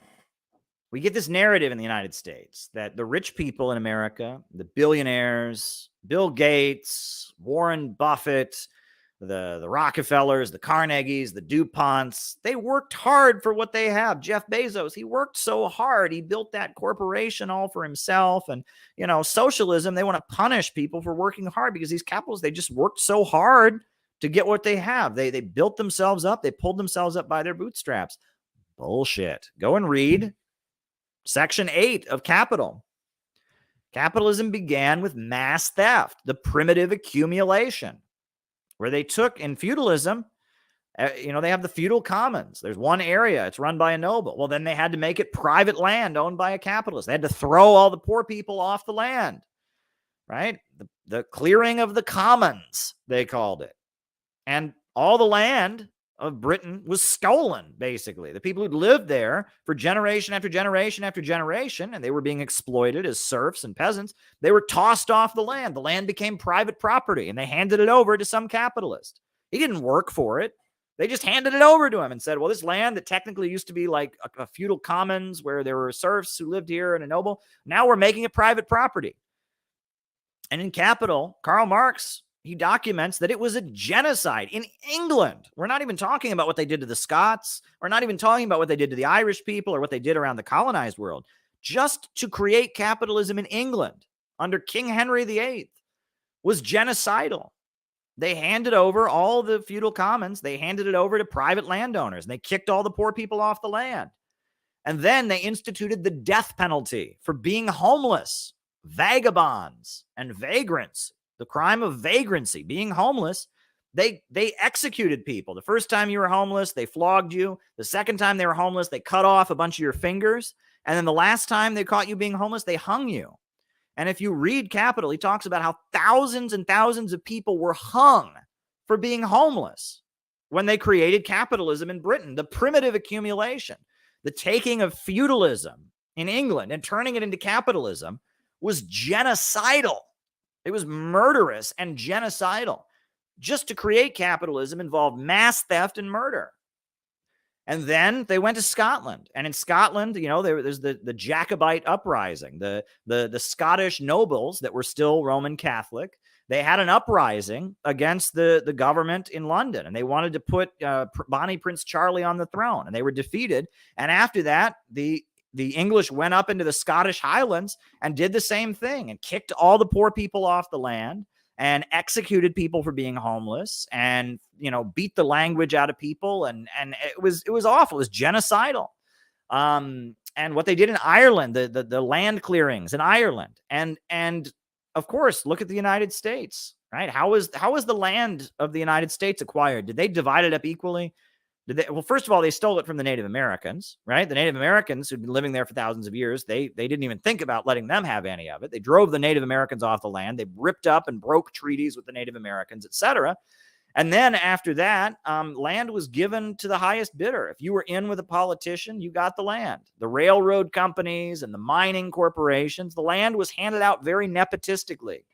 And you read about what was done in Africa and the slave trade and all of this. And that Marx, in the final section of Capital Volume 1, Karl Marx documents with real numbers and statistics how the origin of capitalism, the so-called primitive accumulation, was genocide. It was genocide. And one of the first things they did, it's really wild, right? King Henry VIII was the guy. Hold up. King Henry VIII was the guy, who created capitalism. He's the guy who broke apart feudalism in Britain. And we all know that he's very famous for he got rid of the Catholic Church, right? Because he wanted to get divorced. The Catholic Church didn't allow divorce, and he got divorced. He wanted to get divorced. Well, he also wanted to break apart feudalism.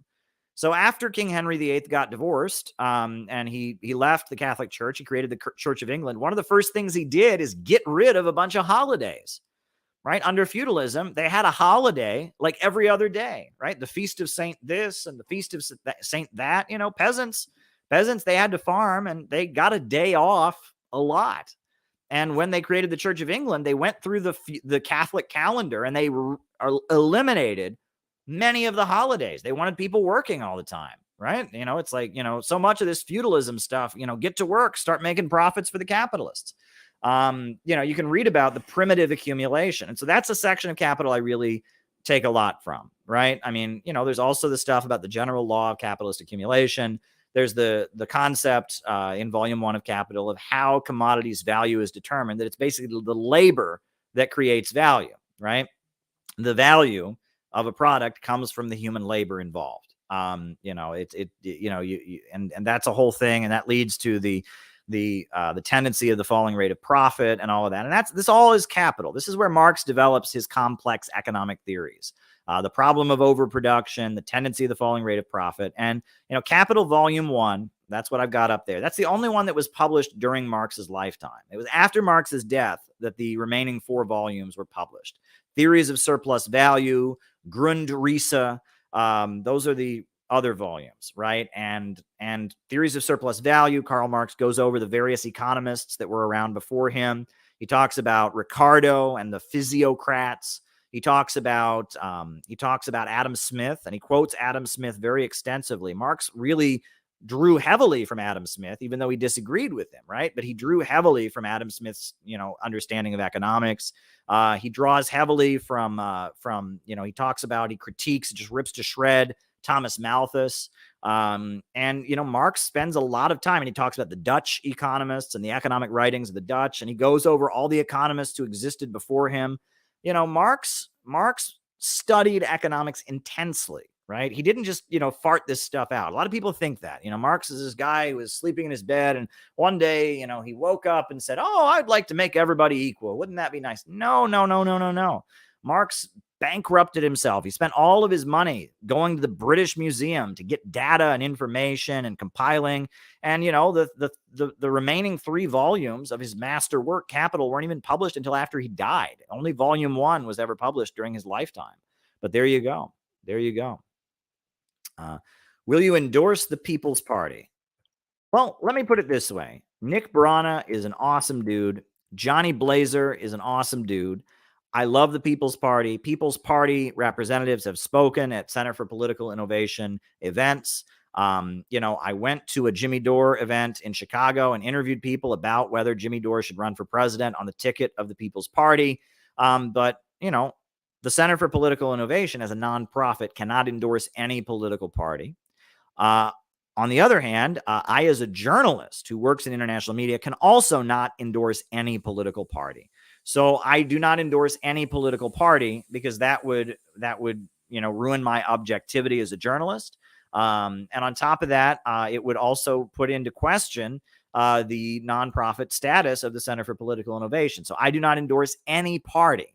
However, I do, think highly of the People's Party. And I actually, when the People's Party was founded, I did a story about it for RT. I did a story on their founding convention when the movement for a People's Party became the People's Party. I did cover that. So there you go. There you go. And keep the super chats rolling in, folks. The night is young. We've still got plenty to talk about. What is the Freedom Road Socialist Organization?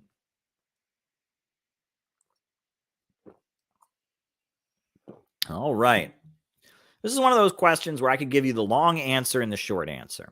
And since, it's late, and since, it's not like I'm going out partying or dancing tonight, I'm going to give you both. I'm going to first give you the short answer, and then I'm going to give you the very long answer, because you deserve to know them both. So the short answer is the Freedom Road Socialist Organization is a group of communists living in the United States. They draw their heritage from Maoism and from anti-revisionism, and from the Maoist camp.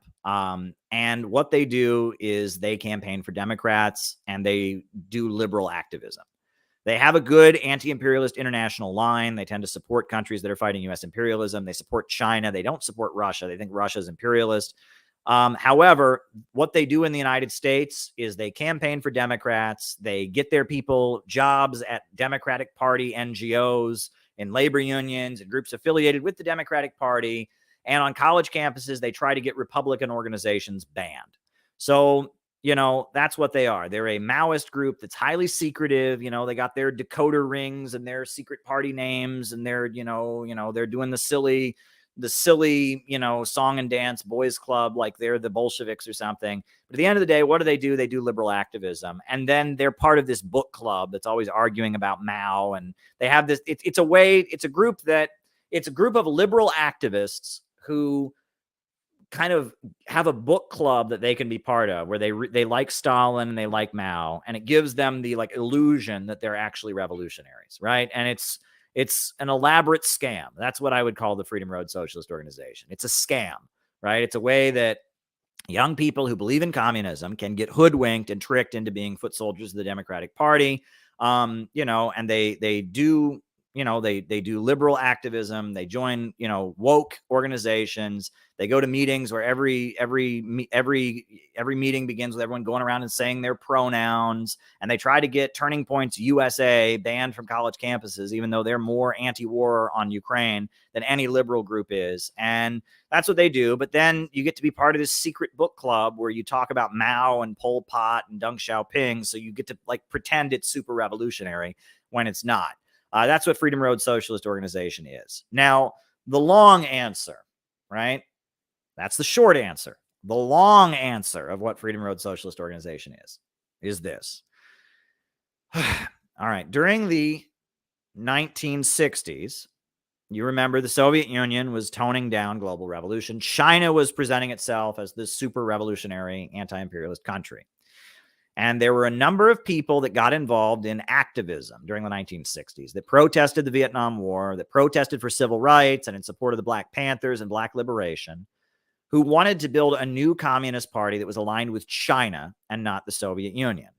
And they were called the New Communist Movement. And I have studied the New Communist Movement very extensively, and they were Maoist communists, basically. And there were many different groups. There was the Revolutionary Communist Party. There was the October League, which became the Communist Party Marxist-Leninist. There was the Communist Workers' Party. There was the Communist Labor Party. And there were many different factions But they were trying to form a new communist party, and they did more or less understand out of the movement to the masses. They realized that the left was not going to be the basis for a communist party.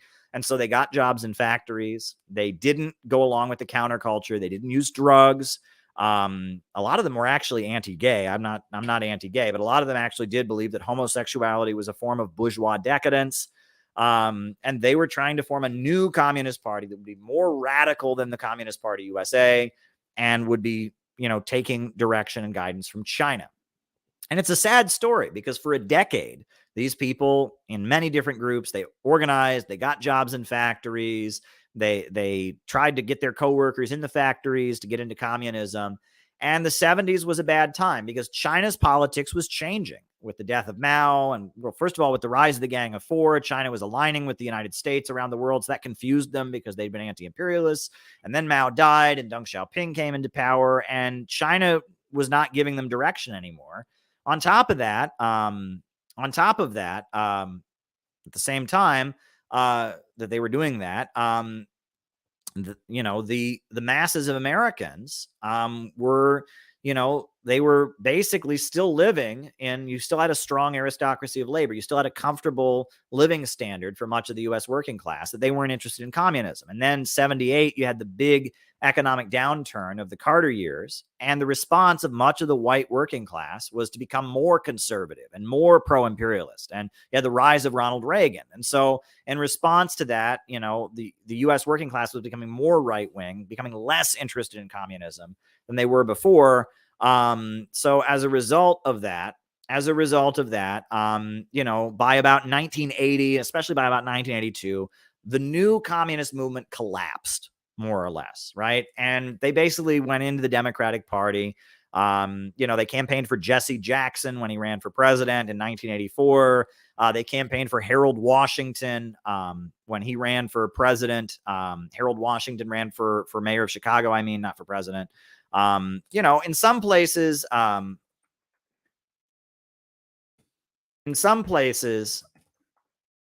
you did have moderate success. In Detroit, among black auto workers and among the black people of Detroit, there was a lot of sympathy for what eventually became the Communist Labor Party. There was something called the Dodge Revolutionary Union Movement, and there were leaders like Ken Cockrell that became very, very influential. And there, in Detroit, they had a lot of influence. And Coleman Young, who became the mayor of Detroit during the 70s, he was somebody who'd been part of the new communist movement, had been sympathetic to the Communist Party USA and to the, the anti-revisionist groups. And so they had some influence some places. They got a judge elected in Detroit. There was a Maoist communist judge who put the little red book on his judge stand or whatever, and took the flag out of the courtroom and such. And so they had some success, but they were largely just because of the atmosphere, just because it was still the United States and the USA still had a very strong economy, and there was still a lot of racism among the white working class, and it didn't work, right? The new communist movement kind of flopped. So after the new communist movement flopped, they retreated back into the new left. They got jobs on the college campuses. They became, they went into the Democratic Party. They just retreated. Now, one of the groups is the Revolutionary Communist Party, the RCP, led by Bob Avakian, right? They have revolution bookstores around the country. They promote Bob Avakian as their leader. They were one of the groups. In 1976, Mao died, and Deng Xiaoping came to power. In 1978, Deng Xiaoping launched the Reform and Opening Up, and the Revolutionary Communist Party became divided over the question of China.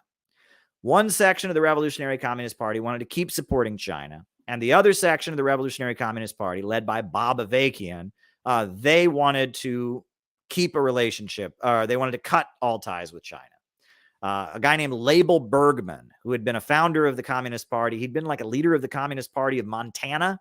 Who'd have thought there was a Communist Party in Montana? But the leader of the Communist Party of Montana, this older dude named Label Bergman, and some others, they wanted to keep supporting China. They liked China, and they supported Deng Xiaoping. They opposed the Gang of Four. Bob Avakian and his followers, they supported the Gang of Four, and they opposed Deng Xiaoping. But it wasn't really about that.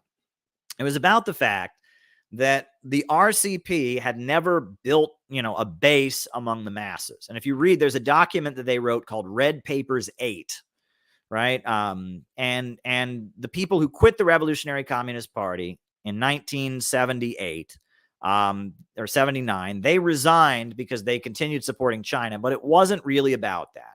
It was about the fact that they wanted the RCP to build community organizations. They wanted the RCP to build labor unions. They had formed like the National Workers Union, which was supposed to be a communist union, but it never really took off. And they had protested against the bicentennial celebrations, 1976, 200-year anniversary of the United States. They'd had a big protest against it. But the RCP never really developed roots among the masses and was very much becoming a cult of personality around Baba Avakian. That it was very much a group that was about yelling and agitation rather than sinking their roots among the masses, right? And so the Freedom Road Socialist Organization traces its roots back to what was called the Revolutionary Worker Headquarters, which was the faction of the RCP that was against Baba Avakian, the RWH. And I believe that was a building, if I'm not mistaken. That was actually the name of the RCP headquarters in New York City, was called the Revolutionary Worker Headquarters. And it became the name of the organization. And the leader of it was a man by the name of Mickey Jarvis. Mickey Jarvis, who I've heard stories about this guy, Mickey Jarvis. He wore a leather jacket, right? And the whole thing was, again, the new communist movement, they were smart enough that they didn't want to be hippies, right? They tried to act like tough, like bikers. And so they wore leather jackets and they got into country music and they did all kinds of stuff. They understood that they didn't want to be hippies. On some level, they got it right? On some level, they understood out of the movement to the masses. They understood they didn't want to be hippies, which is respectable. But, the RWH, the Revolutionary Worker Headquarters, headed by Mickey Jarvis, they broke with the Revolutionary Communist Party, and they formed a variety of different groups. And in the mid 80s, they declared themselves to be the Freedom Road Socialist Organization. Now, in the late 90s, the group split, and for a while there were two Freedom Road Socialist organizations. There was the Freedom Road Socialist Organization that publishes Fight Back newspaper and calls itself Marxist-Leninist. And then there was the Freedom Road Socialist Organization that was called Left Refoundationist, and it officially denounced Marxism. That Freedom Road is now called Liberation Road. They changed their name. They're called Liberation Road. But the group that still uses the name Freedom Road Socialist Organization, they like Stalin, they like North Korea, but they are, they still just work for the Democratic Party. But they are a remnant. They are one of the remnants of the international communist movement, or of the new communist movement of the 1970s. That's what they are. But just like most communist groups in the United States, it's a scam. It's just a scam. It's a way to get young people who really believe in communism, who really want to overthrow capitalism, to be Democrats, right? And that the Revolutionary Communist Party, they're very in your face about communism. They're selling the newspapers. Freedom Road, their approach is they're very secretive. They say, don't throw your pearls before swine. They don't want you to know that they're communists. The idea is that most people aren't smart enough to understand communism. Only the inner vanguard are. So they're going to hide their communism, and they're going to get a job in a labor union. They're going to get a job in an NGO, a liberal nonprofit that's woke. They're going to get a job in a liberal NGO or a nonprofit, and then they're going to, maneuver within. And they have this whole method where they divide the workplace between the revolutionaries and the centrists and the right wing, and they make an alliance, and they try to recruit the revolutionaries, and they try to isolate they try to neutralize the center, and they try to isolate the right wing. They have this whole method of trying to work inside of liberal George Soros funded NGOs to make them communist. And it's not working, and it's not having influence. And, just like all these other groups, they get into cancel culture. Members of Freedom Road have called me a Nazi, called me a white supremacist, called for violence against me. It's just one of these culty, irrelevant, decaying, groups. And the fact that they are sympathetic to Nicaragua, the fact that they're sympathetic to China, I have wanted to be friendly with them. Same with Communist Party USA.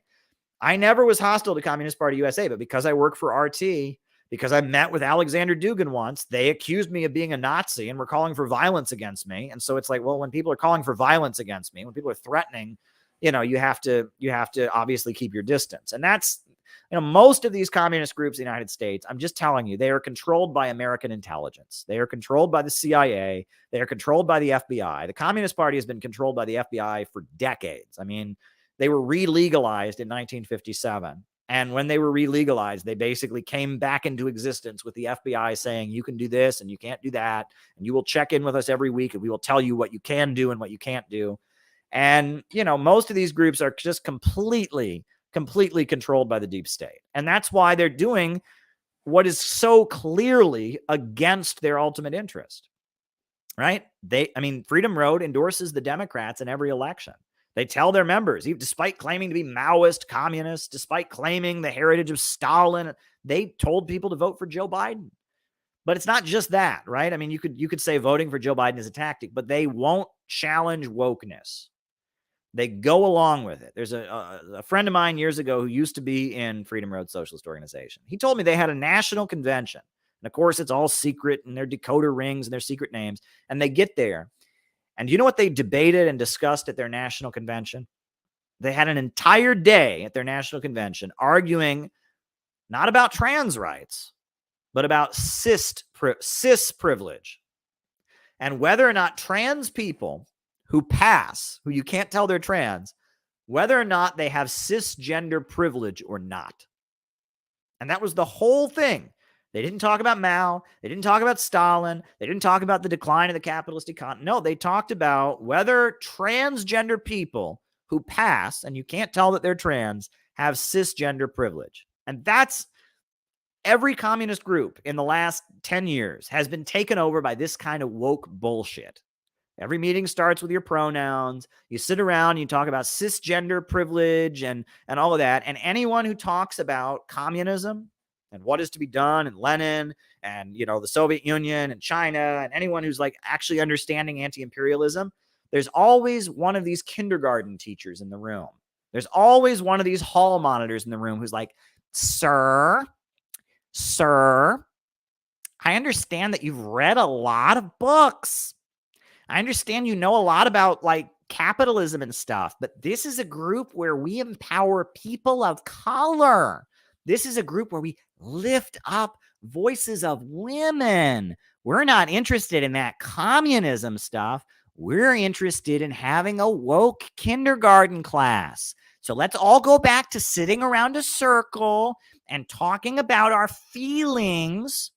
Sir, calm down. I know that you've read a lot of books about like China and the Soviet Union. I know you're like really upset that like your family's poor in Ohio or something, but we're here to talk about how trans voices are being silenced and how we need to listen to voices. It is the bullshit. All the communist groups have been taken over by this bullshit. Where it's the stupidest, sickest CIA brainwashing. We all sit in a circle and we talk about our feelings and it turns into kindergarten and we don't raise our hands. We throw the bouncy ball. It's a bouncy ball. And we all turn into children. It is sick. It is sick. Every communist group, Workers' World, Communist Party USA, Freedom Road, they've all been taken over by this sick shit. And if you're an adult and if you've read any of those books behind me, and if you're actually thinking like, how can we mobilize the working class to resist? They get rid of you. They get rid of you. And they don't want you. And it's really, really apparent. And the scary thing is, it's like, if you have any common sense now, as bad as Trump is, we don't support Trump's anti-immigrant policies, obviously, right? As bad as Trump is and his anti-Iran, anti-Venezuela, anti-Islamic statements, it's very clear that it is the Trump people. They're getting banned from Facebook and Twitter right now. They're the ones that are having their social media shut down. They're the ones that are calling out and want to abolish the FBI. They're the ones who are questioning the wars, etc. If you are a revolutionary, that is who you should be talking to. You shouldn't be pandering to them. There's no, that doesn't mean you go along with their backward views. That's not what it means. That's not what it means. And thank you, Herb. I appreciate it. I mean, I'm like one of the only people saying this. You don't pander to their backward views, but that is who you need to be talking to. If you are against the U.S. imperialist state, if you are against Wall Street, this is who you should be talking to. And you should be winning those people to a full-on, genuine anti-FBI, anti-imperialist perspective. It's just common sense. I don't have to tell that to all of you. You all know this. And it should be common sense. If you read What Is to Be Done, if you read Mao's essay and the report on the investigation of the Hunan province, it's very clear. You go where the action is. And right now, the action is among the working class people who are seeing the Rust Belt decay, and they're angry. And it's in the Trump movement. That's where the resistance and the anger at the status quo is coming from. U.S. imperialism is having a woke makeover, right? U.S. imperialism is having a woke makeover. And so it's embracing all these liberal NGOs where the Freedom Road people all work. That's they're all working at liberal NGOs, and it's embracing them, right? I mean, they're basically helping U.S. imperialism, get a facelift.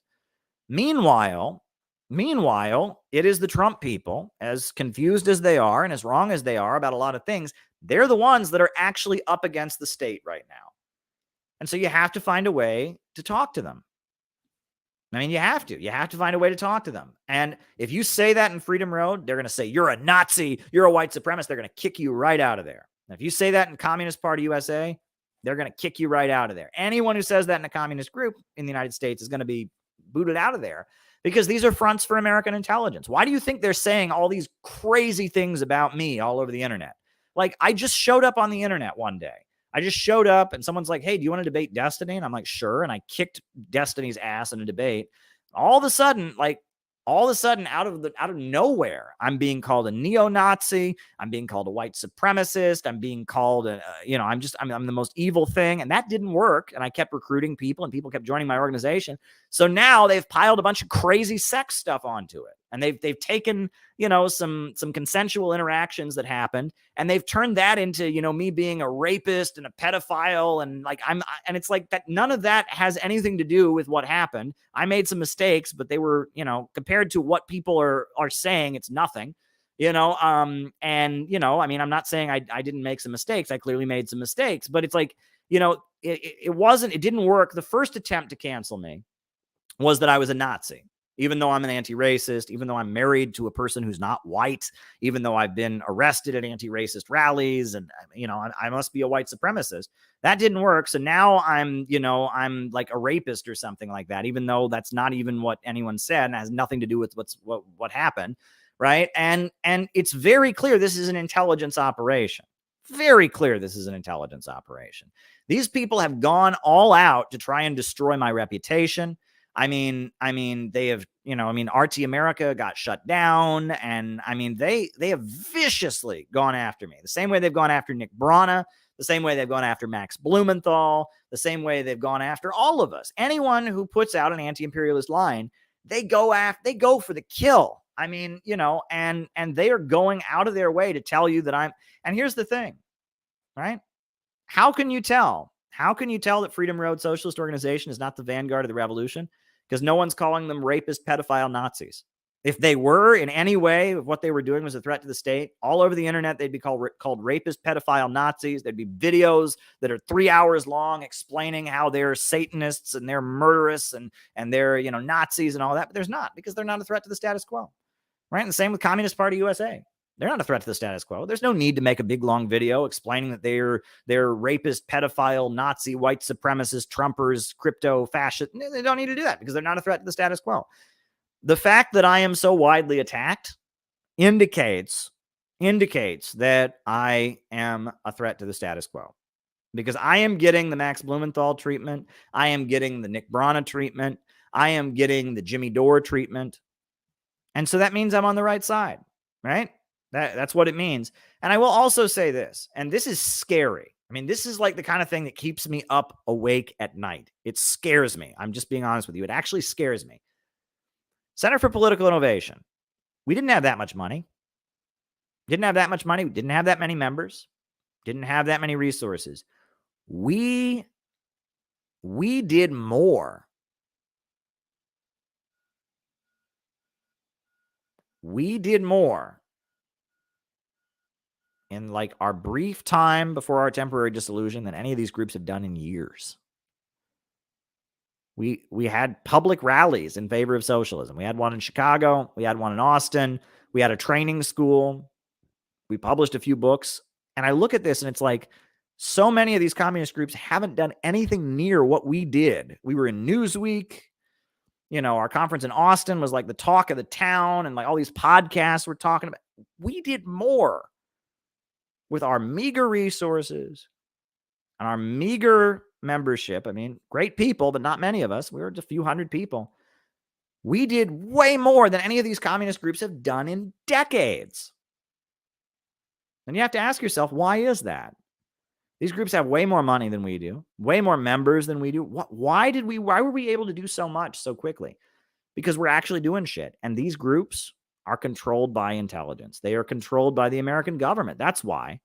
With all their resources and all their money and all their members, they are controlled by the American government. They are completely controlled by the deep state. They're controlled by the deep state. That's why. That's why we did so much so quickly, because if you're not controlled by the deep state, if you actually want to get shit done, you can do a lot. Whereas if you're just a placeholder, which is what the Communist Party is, which is what Freedom Road is, they're just placeholders. There's no day. I mean, and that's what is so scary. Show me one conference that Freedom Road Socialist Organization has ever had like the one we had. Show me one. They did not show me one conference, one anti-imperialist rally that they've ever had. An event like we had where people were in an auditorium chanting against U.S. imperialism, unfurling the flag of Donetsk. Show me one thing they've ever done, right? Same for the Communist Party. The Communist Party has a huge office in Manhattan. It's got a huge auditorium on the third floor, the Henry Winston Speaker Hall. They should be having an anti-imperialist communist rally there every night, but they don't, because they're too busy campaigning for the Democrats. And that's why I've been targeted. And if you choose to believe the smears against me, I'm not saying I haven't made mistakes. I've made mistakes before, and I owned up to the mistakes that I made. But I'm just telling you folks that if you choose to join in the cancel culture campaign against me, you are siding with what has kept all of these groups irrelevant, and you're siding with the very people who tried to end the human race this week. You're siding with the people that were tweeting out that Russia attacked Poland. They were trying to start a nuclear war. I mean, it's like so apparent to me. I mean, what side do you want to be on? So there you go. That was a long answer. But we got a few more, but keep the super chats rolling in, folks. I'm sure you got more things you want me to talk about. I'm here to answer your questions. So the next one is comparing Edward Herman to Chomsky and Finkelstein. I don't know who Edward Herman is. I don't know who that is. I do know who Noam Chomsky is. Very famous anti-imperialist intellectual who's kind of moderated and is not so good. I do know who Norman Finkelstein is. Norman Finkelstein is a prominent critic of Israel, academic.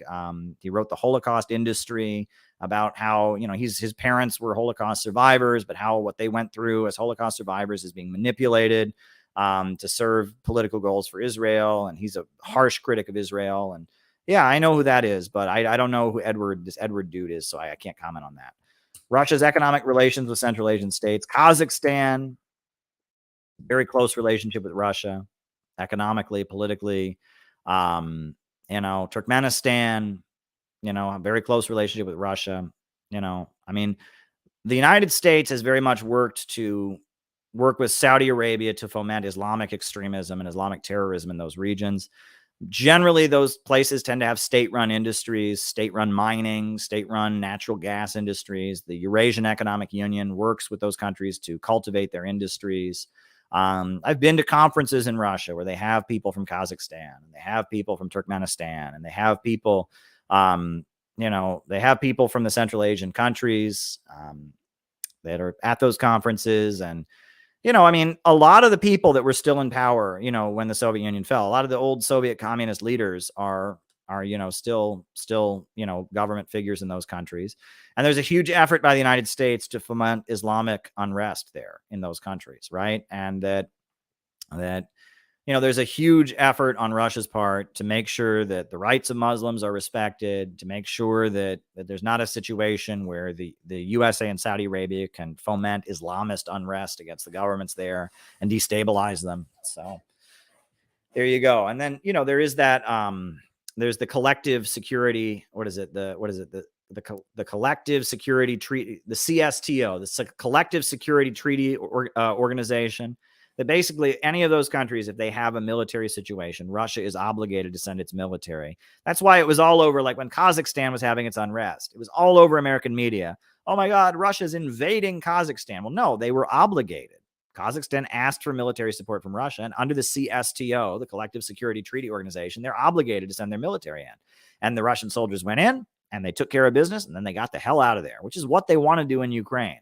But unfortunately, the forces in Kiev don't want to allow that happen. They just want to keep this war going, which is awful. All right. U.S. robber barons, the 19th century versus now. Well, the robber barons, right? We're talking about the Carnegies, right? Andrew Carnegie and the Steel, right? We're talking about the Rockefellers and Standard Oil. What made the robber barons of the 19th century a little bit different was that they were industrialists.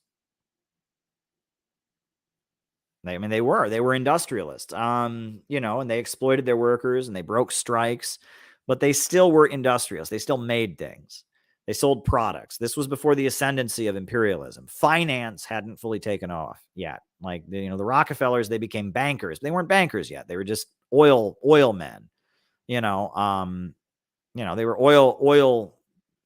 oil manufacturers, right? And there was Standard Oil, the way they secured their monopoly, it was in Ohio. They like bought out the other oil companies, and those guys were ruthless. They were ruthless, not just to break strikes of the workers. They were ruthless against each other. I mean, they were fighting the other oil tycoons, fighting the other railroad companies.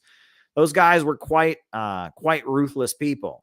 But they were industrialists, and they did want to see the spending power of the country increase. Now, they were horrible to their workers, but they wanted to see the U.S. industrialize. They wanted, the USA to have electricity. They wanted the roads to be paved. They wanted the USA to become more prosperous.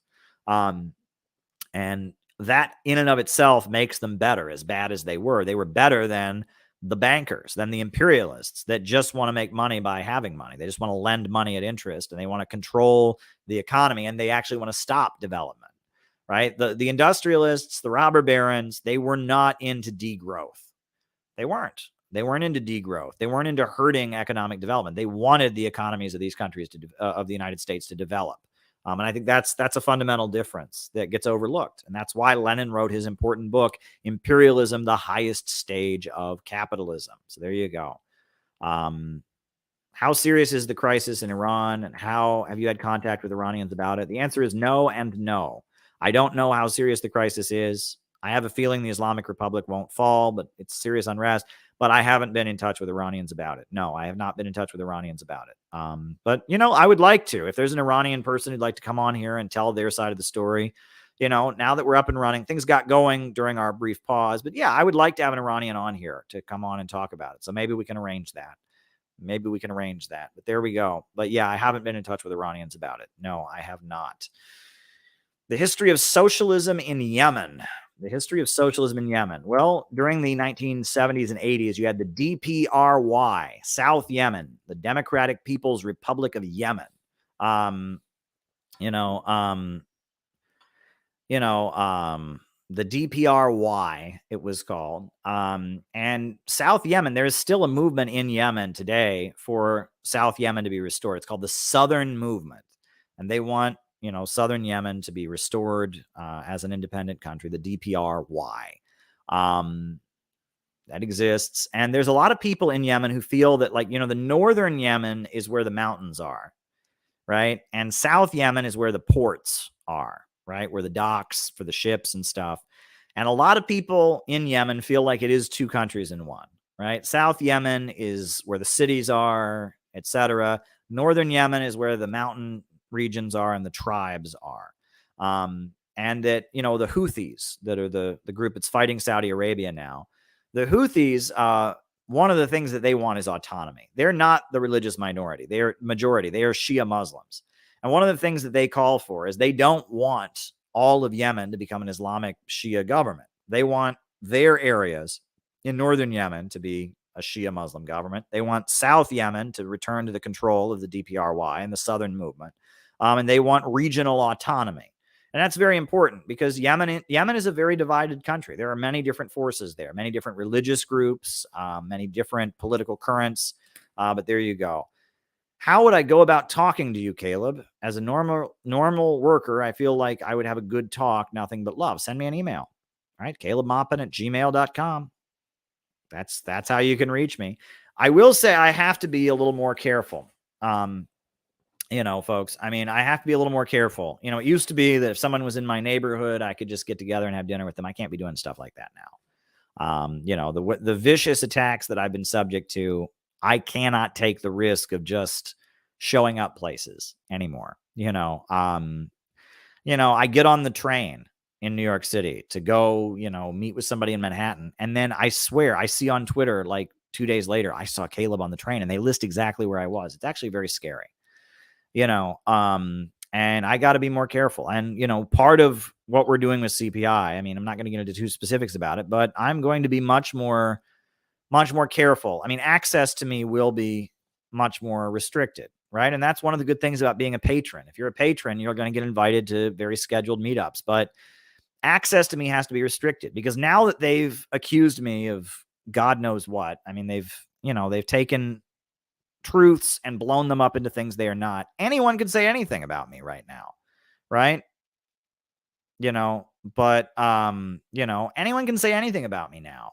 And so my public appearances and my interactions with people have to be very carefully done. We're going to have meetups for CPI, but those meetups aren't going to be random. It's not going to be like random people meet me. It's going to be, we're going to have a CPI meetup and people will meet at this place and then Caleb will come in and he will be there and then Caleb will leave. And, that's just how we got to do things. It sucks. It sucks. I wish I could just hang out with people, but based on what happened and how they viciously went after me and what they accused me of and what they were able to say and all the innuendo, I mean, everything I do has to be much more carefully controlled. I cannot let just anyone have direct access to me this way. Right. If you want to meet me, the best thing to do is to join the Center for Political Innovation. And when CPI has a CPI internal meetup that I will be attending, you will be invited. Or you can join my Patreon. And when our Patreon has an internal meetup, you will be invited. But I have people working with me now in the CPI in my organization who will be functioning to make sure that all of my interactions are safe. I mean, I can't just go to protests now, right? I can't just show up at protests. I would go to protests to cover them, and random people in the crowd would start following me around and shouting that I was a Nazi and all these awful things. It's kind of scary. When you're the public face of this, when you make yourself the face of anti-imperialism and Marxism and all of that, there's a lot of people that want to destroy you. And, we have got to be much more careful about how we do things, right? That's just the reality of the situation. My wife and I moved. We don't live where we used to live, and that's good. There's a lot more security where I'm at, and that's good. And, we gotta, and it's unfortunate, I liked when I could just hang out with people in my neighborhood. I liked when I could just meet up with random people, but you can't do that no more. I mean, they have seen, the deep state for a long time. I was just this crazy communist kid in New York City who was in one of these ineffective, irrelevant left groups. And so they didn't really mind me, and I started doing international stuff. They started paying a little more attention to me. They didn't really mind me. Started working in international media. They're like, okay, whatever. But now I've started building an organization. And even though it's not an activist group, it's an educational project. We're teaching people about socialism. We're not running for office. We're not staging protests and rallies. We're just an educational project, regardless. Now their knives are out. You don't know how hard they worked. You do not know how hard they worked to make what happened to me happen, right? I have heard some things that didn't even go into the response video. Holy shit. There were people I went to college with who I haven't spoken to in years who got a phone call from these people. Hey, did you ever notice anything about Caleb? Can we quote you as saying blah, blah, blah about Caleb? I'm serious. And I heard from these people. And they said, people contacted us and wanted us to say shit about you. That's how desperate these people are to destroy me.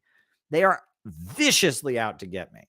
Look at my subscriber count, right? I've got like, what, 24,000 subscribers. Compare that to Vosh. He's got like 300 million or something like that.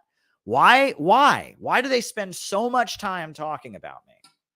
Well, ask yourself, why do these people with huge social media followings that get promoted by mainstream media, why do they spend so much time talking about me?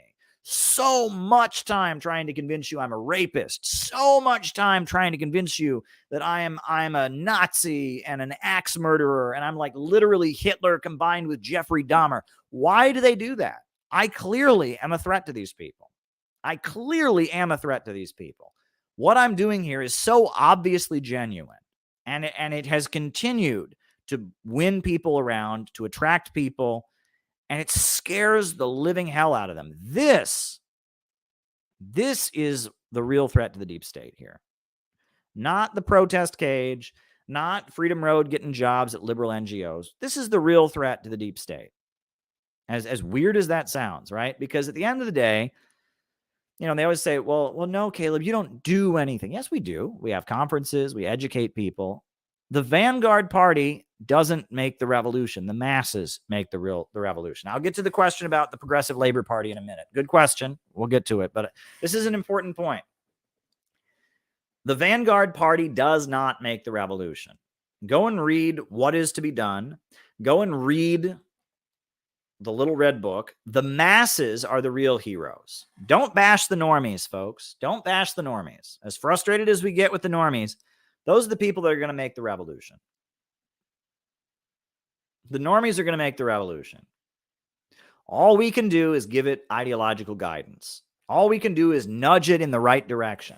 But when the conditions are ripe, it's the normies, it's the average people that are going to go out and make shit happen and defend themselves and defend their jobs and defend their communities. And they're only going to do it when they feel they have no choice. And we will provide the guidance. We will help create the infrastructure so that when the average Americans feel like they have no choice, they have to defend their communities, they have to defend their homes, they do it in the right way. But if you actually understand the science of revolution, it is not the vanguard party that does it. It's the broad masses of people who are the real heroes. And actually, compared to us, the broad masses of people are far more heroic, far more self-sacrificing, far more bold and revolutionary. You know, I mean, great stories I've heard, right? You know, a group of communists, you know, in the 1980s, there was something called Camp Solidarity. And it was the coal miners in West Virginia. They were on strike. And so a group of communists got on a bus and drove down to West Virginia. And they're thinking, wow, there's a coal miners strike, and these people are all conservatives, and they're all evangelicals. And, you know, we're going to go down there, and maybe we can, like, convince them to be revolutionary when we get down to this strike. Holy shit, they had no idea what they were talking about. Those coal miners were far more revolutionary in terms of what they did to defend their jobs and communities than these, you know, New York City intellectuals could ever dream of being. These coal miners, they were like, you know, they were getting like nails and like putting nails on the roads that any truck that drove over it would have its tires blown out. And they, you know, and they were walking around with their hunting rifles, you know what I mean? And they're carrying guns all the time. And they're, you know, I mean, and they're, you know, and they're, you know, and they find out where someone who scabs on the strike lives, and they shoot bullets through their windows. You know, I mean, it's like, you know, it's like those folks were already there in terms of, you know, militant activism. They were already doing it because this is the working people defending their lives and their communities, right? You don't have to go tell them to be tough. You don't have to go tell them to be revolutionary. You don't have to tell them to be militant. They're going to do it anyway. The question is, what are they doing it for? The question is, what purpose does it serve? What is the ultimate result? That's our job. Our job is to just give the guidance to what's already going to happen. We're not going to tell anyone. We are not going to tell anyone to take up a gun because they're going to do it when they have to. And if we tell people to take up a gun, we're going to isolate ourselves. We're going to be left adventurers and terrorists. Our job is to talk about a peaceful transition and explain what socialism is. That's our job. Our job is to advocate socialism through the democratic process, to run socialist candidates for office, and to educate people about Marxism. And when the time comes, when average people in small towns in Pennsylvania and Minnesota and Idaho, when they say, you know what, we've got no choice, they're coming for us, when they start getting violent and they have to because their kids are being threatened, when they look at the people of Eastern Ukraine, great example.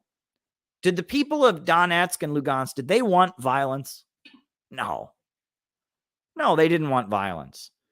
They voted for the Communist Party in elections. They also voted for a more conservative party called the Party of Regions. They didn't want violence. But then a fascist coup happened, and they were forced by circumstances to take up guns, right? And it was, the police in the neighborhoods and the old government, and to defend the World War II memorials and to defend their communities, they had to take up guns. And it was average people. It was, just average people living in these regions in East Ukraine who became the revolutionaries, who became the People's Republic of Donetsk, who became the People's Republic of Lugansk.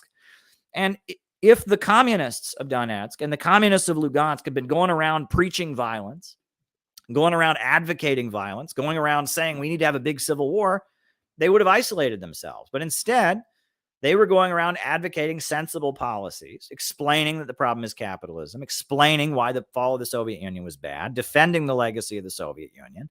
And then when the moment came, when these people's neighborhoods and livelihoods and their children were under attack and their ability to peacefully organize was being taken away, those people took up guns to defend themselves because they had to, right? And that's how violent revolutions tend to happen. They happen because the people have no other choice. That's why they happen. And that's what these people, we need to understand. And people who go around advocating violence, people who go around advocating armed struggle and stuff, don't know what they're talking about. They don't know what they're talking about. They really don't know what they're talking about because serious revolutionaries don't do that. Serious revolutionaries educate people about the objective laws of history. They nudge forward the community assemblies, the food programs, the labor unions, the associations that defend people's rights. And then it is the conditions themselves that cry out and force revolutions to happen. That's how it's always happened. Read the history of the Russian Revolution. Read the history of the Chinese Revolution. That's how it always has happened. I'm going to read a passage from Marx. And after I read this passage from Marx, here it is, from the 18th Brumaire, I'm going to read a passage from Marx that makes this abundantly clear. And then I am going, we got another question. MH17 now being blamed on Russia.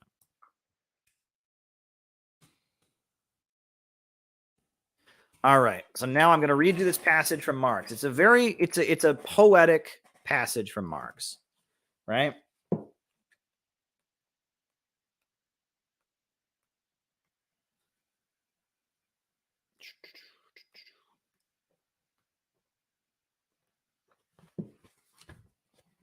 I'm going to read to you. This is Marx explaining how revolutions actually happen.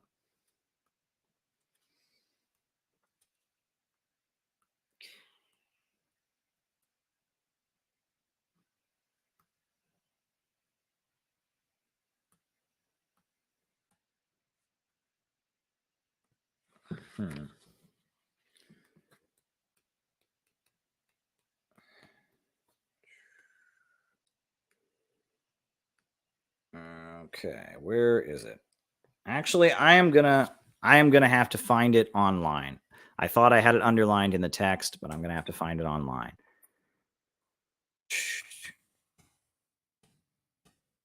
All right.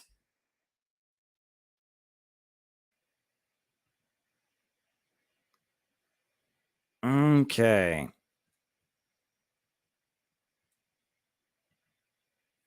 Here we go.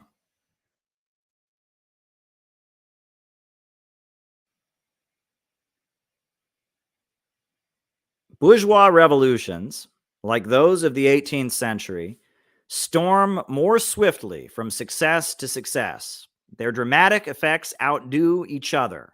Men and things seem set in sparkling diamonds. Ecstasy is the order of the day. But they are short-lived.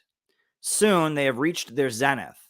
A long cat's whinge takes hold of society, before it learns to assimilate the results of its storm and stress period soberly. But on the other hand, proletarian revolutions, like those of the 19th century, constantly criticize themselves, constantly interrupt themselves in their own course, and returned to the apparently accomplished in order to begin anew.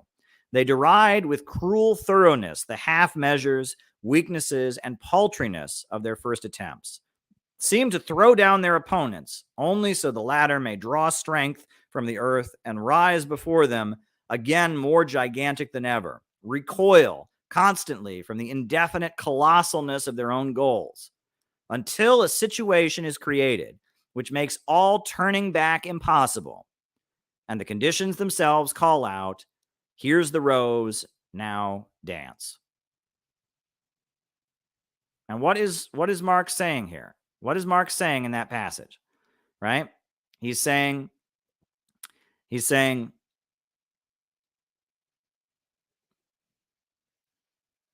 they recoil constantly from the indefinite colossalness of their goals until a situation which makes all turning back impossible, and the conditions themselves call out, "Here's the rose, now dance."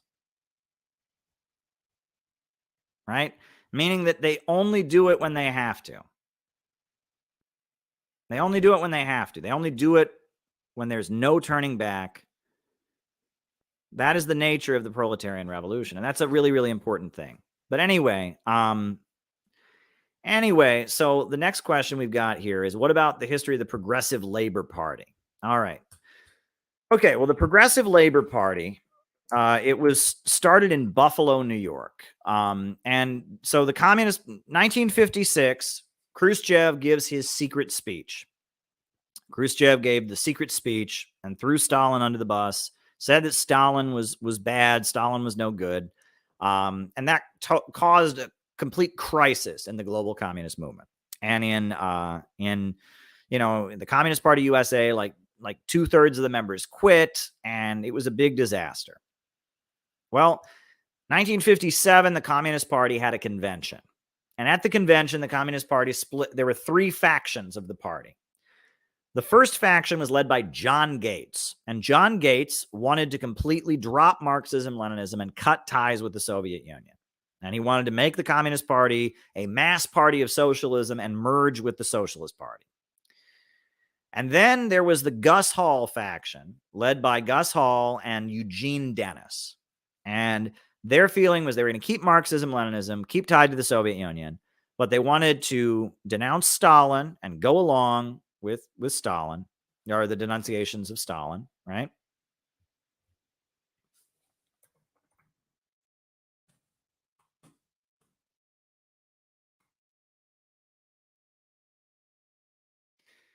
And on top of that, I wrote it down. And on top of that, they wanted to denounce black nationalism. The Communist Party had taken the position that black people were a nation. They were a colonized nation within U.S. borders. And the Communist Party supported Malcolm X, and they supported black nationalism, as opposed to the civil rights movement, which just said black people suffer from racism in America, and their goal should be to be equal Americans, right? Part of the American society, just equal. The Communist Party had said black people are a nation and supported black nationalism. So, and then there was the third faction, which wanted to continue supporting black nationalism and defended Stalin, and that was led by William Z. Foster. And so the debate happened, and the John Gates faction and the Eugene Dennis Gus Hall faction teamed up to outvote the William Z. Foster faction. And so the Communist Party officially embraced the Khrushchev secret speech. The Communist Party officially briefly cut its ties with the Soviet Union. That was very short-lived. And it also dropped support for black nationalism. A number of the people in the William Z. Foster faction quit. William Z. Foster was basically forced into retirement. He was chairman emeritus, meaning he was just retired. And then like a year later, John Gates was publishing anti-Soviet propaganda in the Daily Worker newspaper. They kicked him out, and his people were kicked out. So it was people in that William Z. Foster faction of the Communist Party. They were people in the Communist Party faction that was led by William Z. Foster that they didn't support the denunciation of black nationalism. They defended Stalin. They started trying to form some kind of new party. And there was a group called Hammer and Steel that was formed. And they had a newsletter called Hammer and Steel. And what did their name Hammer and Steel? What did it mean? Well, steel, that's for Stalin, right? Stalin means man of steel. And hammer, what is hammer? It's Molotov, right? Molotov was the leader of the Soviet Communist Party who was pro-Stalin, and his name means hammer. So they were Hammer, Molotov, and Steel, right? Molotov and Stalin, Hammer and Steel. And they had this newspaper. They were called Hammer and Steel.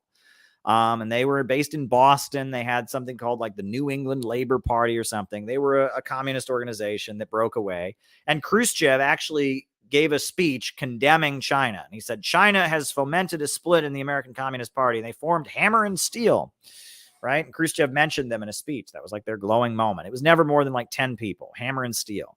And then there was something called the Provisional Organizing Committee, the POC. And the Provisional Organizing Committee, it was actually a lot of black folks and Puerto Ricans in New York City that quit the Communist Party because they supported the Black Belt. They supported independence for the Black Belt, and they supported Stalin. And so they formed the Provisional Organizing Committee. And they had a magazine called Spark. I think they had another magazine called Turning Points. And they were just people that had been booted out of the Communist Party who liked Stalin. And they had magazines and discussions. Nelson Peary was with them. Harry Haywood was with them. But and it was majority African American, I believe. And they were one group. But there was a guy in Buffalo, New York. He was a college professor. His name was Milton something. I forget what his name was. Milton something or other. And he was a college professor who'd been in the Communist Party. And so he and his friends and allies, they formed a new group called the Progressive Labor Movement, PLM. Originally it was called Progressive Labor Movement, not the Progressive Labor Party. And they were Communist Party USA 2.0 that still liked Stalin and liked China. And they were formed in like 1961, I believe, as the Progressive Labor Movement. And they were very in your face about communism. They waved red flags a lot. And they talked about the workers and the bosses. And really, they were an attempt to bring back the Communist Party of the 1930s, right? The Communist Party in the 1950s was talking about anti-fascism and people's democracy and the danger of World War and the threat of U.S. imperialism. But in the 1930s, in the William Z. Foster days, they talked about the workers and the bosses, right? It was about the struggle for industrial unions. And, so Progressive Labor Party, they tried to bring back the language of the 1930s Communist Party, right? That was their feeling. Is in the 1930s Communist Party had been more revolutionary. So they worked very hard to bring back the language of the 1930s Communist Party during the 1960s, right? And, I mean, there's something to be said for that. I mean, and they were they grew very rapidly. They were the more radical and more visible version of the Communist Party. The Communist Party was very secretive. They worked in Democratic Party clubs. Well, the Progressive Labor Party was very visible, and they had the Challenge newspaper, and they ran candidates for office, often in the Democratic primary, but they ran on like an open communist platform. And they were in major cities, New York City, San Francisco, Los Angeles, Chicago. They were a group, and they were very big during the 1960s. And they were a major communist group. They started to fall apart as the Black liberation struggle got going. When the Black Panthers emerged, there was a bookstore in Harlem, and it was a lot of Black people that joined them. And in fact, in the early 60s, there was a leader of the Progressive Labor Party. His name was Bill Epton, and he was an African-American man who was a communist. And after the police in Harlem murdered an innocent Black man, he put up posters all over Harlem with the face of the cop who killed the innocent Black man with the words "wanted for murder," right? And it was just like a wanted poster for this cop who'd killed this innocent Black man. And so he put up those posters all over Harlem. And then there was like rioting in Harlem. So they arrested Bill Epton. And on the CPI website, we actually have Bill Epton's speech to the court, because he gave this very poetic speech about communism to the court in New York City. And I'm going to post it in here because it's really important. People should read it. Bill Epton was a leader of the Progressive Labor Party in 1962, 63. And he gave Bill Epton's speech to the court. We have it on the CPI website, 1966. I'm going to post it in the chat here. It's very important. It's a very, very important speech that he gave. Condemning racism, condemning capitalism. Bill Epton's speech to the court. He was found guilty. They threw him in prison for putting up posters, right? They claimed he incited a riot, and he just put up these posters condemning capitalism.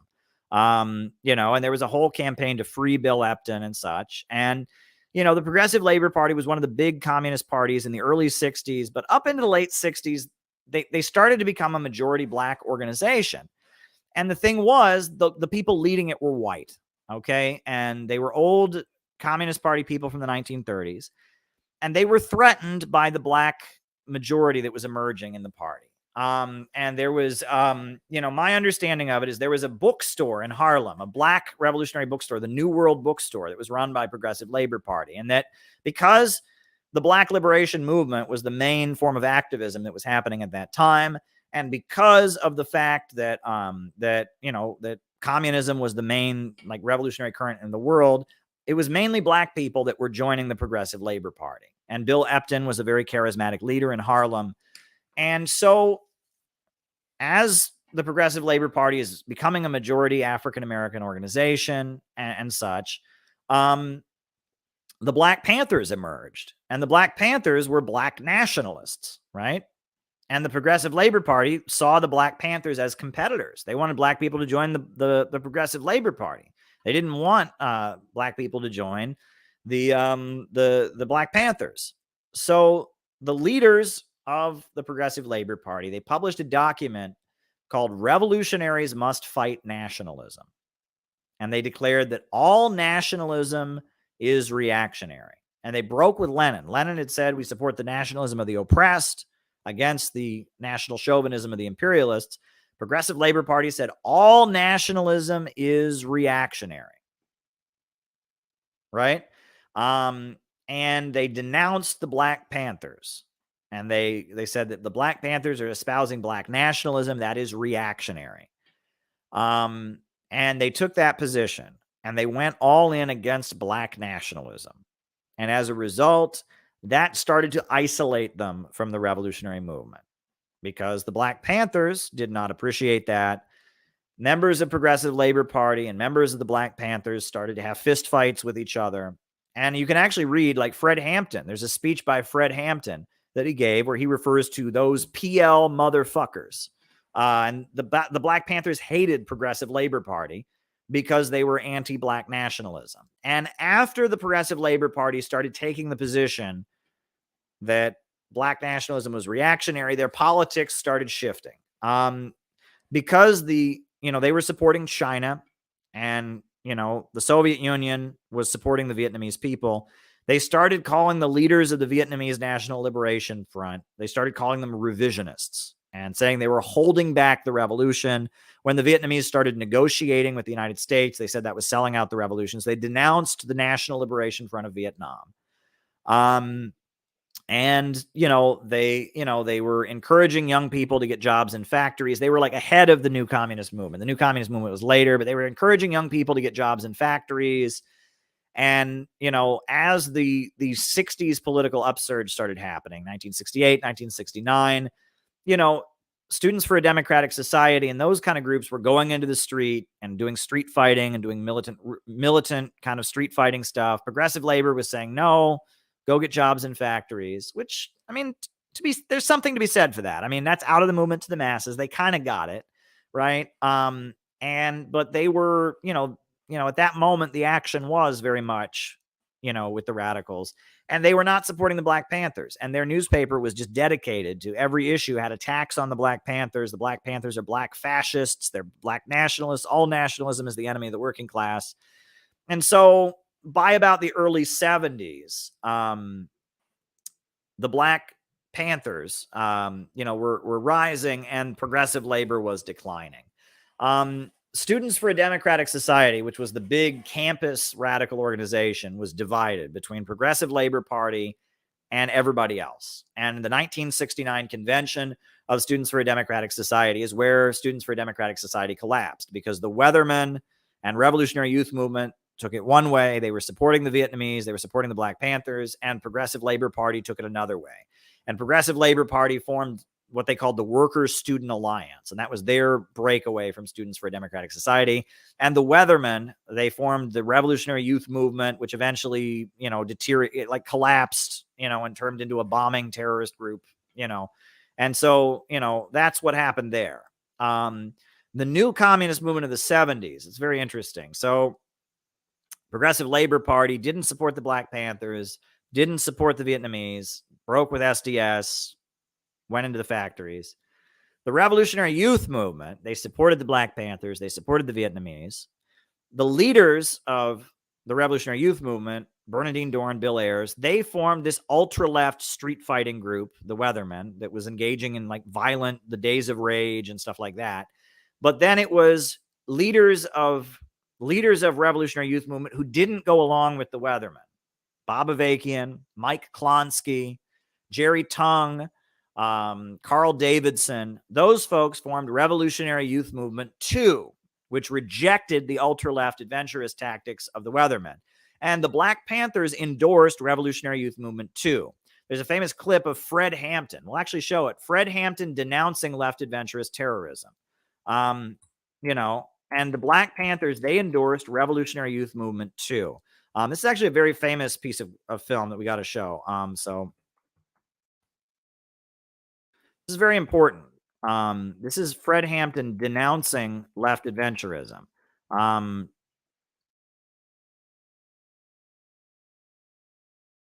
One second. This is very important. So I'm just going to download the clip and we'll show it, because this is important history. We need to know this history. Folks. It's very important that we know this stuff, and people who think this isn't important, this is what the kindergarten teachers of American communism don't want us to know, right? They don't want us talking about this, right? They think anyone who knows this is a horrible autistic white male or something like that. We need to know this history, right? So it's parsing the clip now. I'll upload it. I'll show you. But the Black Panthers gave their endorsement to Revolutionary Youth Movement 2, and they denounced the Weathermen that were doing the street fighting. And that was a very important moment. Very, very important moment. I've missed you, Caleb. Glad you're back. I'd love to talk to you about Rome. How would I go about doing that? Send me an email. But like I said, maybe join CPI, come to a meetup. I don't do like one-on-one meetings anymore because of security, but if you join CPI and come to CPI events, I'll be at one of those events, so there you go. But here we go. We got the clip here. That's the best way to meet me, is send me an email and I can direct you toward joining or coming to one of our events or something like that. But yeah. All right. So let's put up Fred Hampton here. This is really important. This is Fred Hampton when he was aligning with Revolutionary Youth Movement 2 against the Weathermen, right?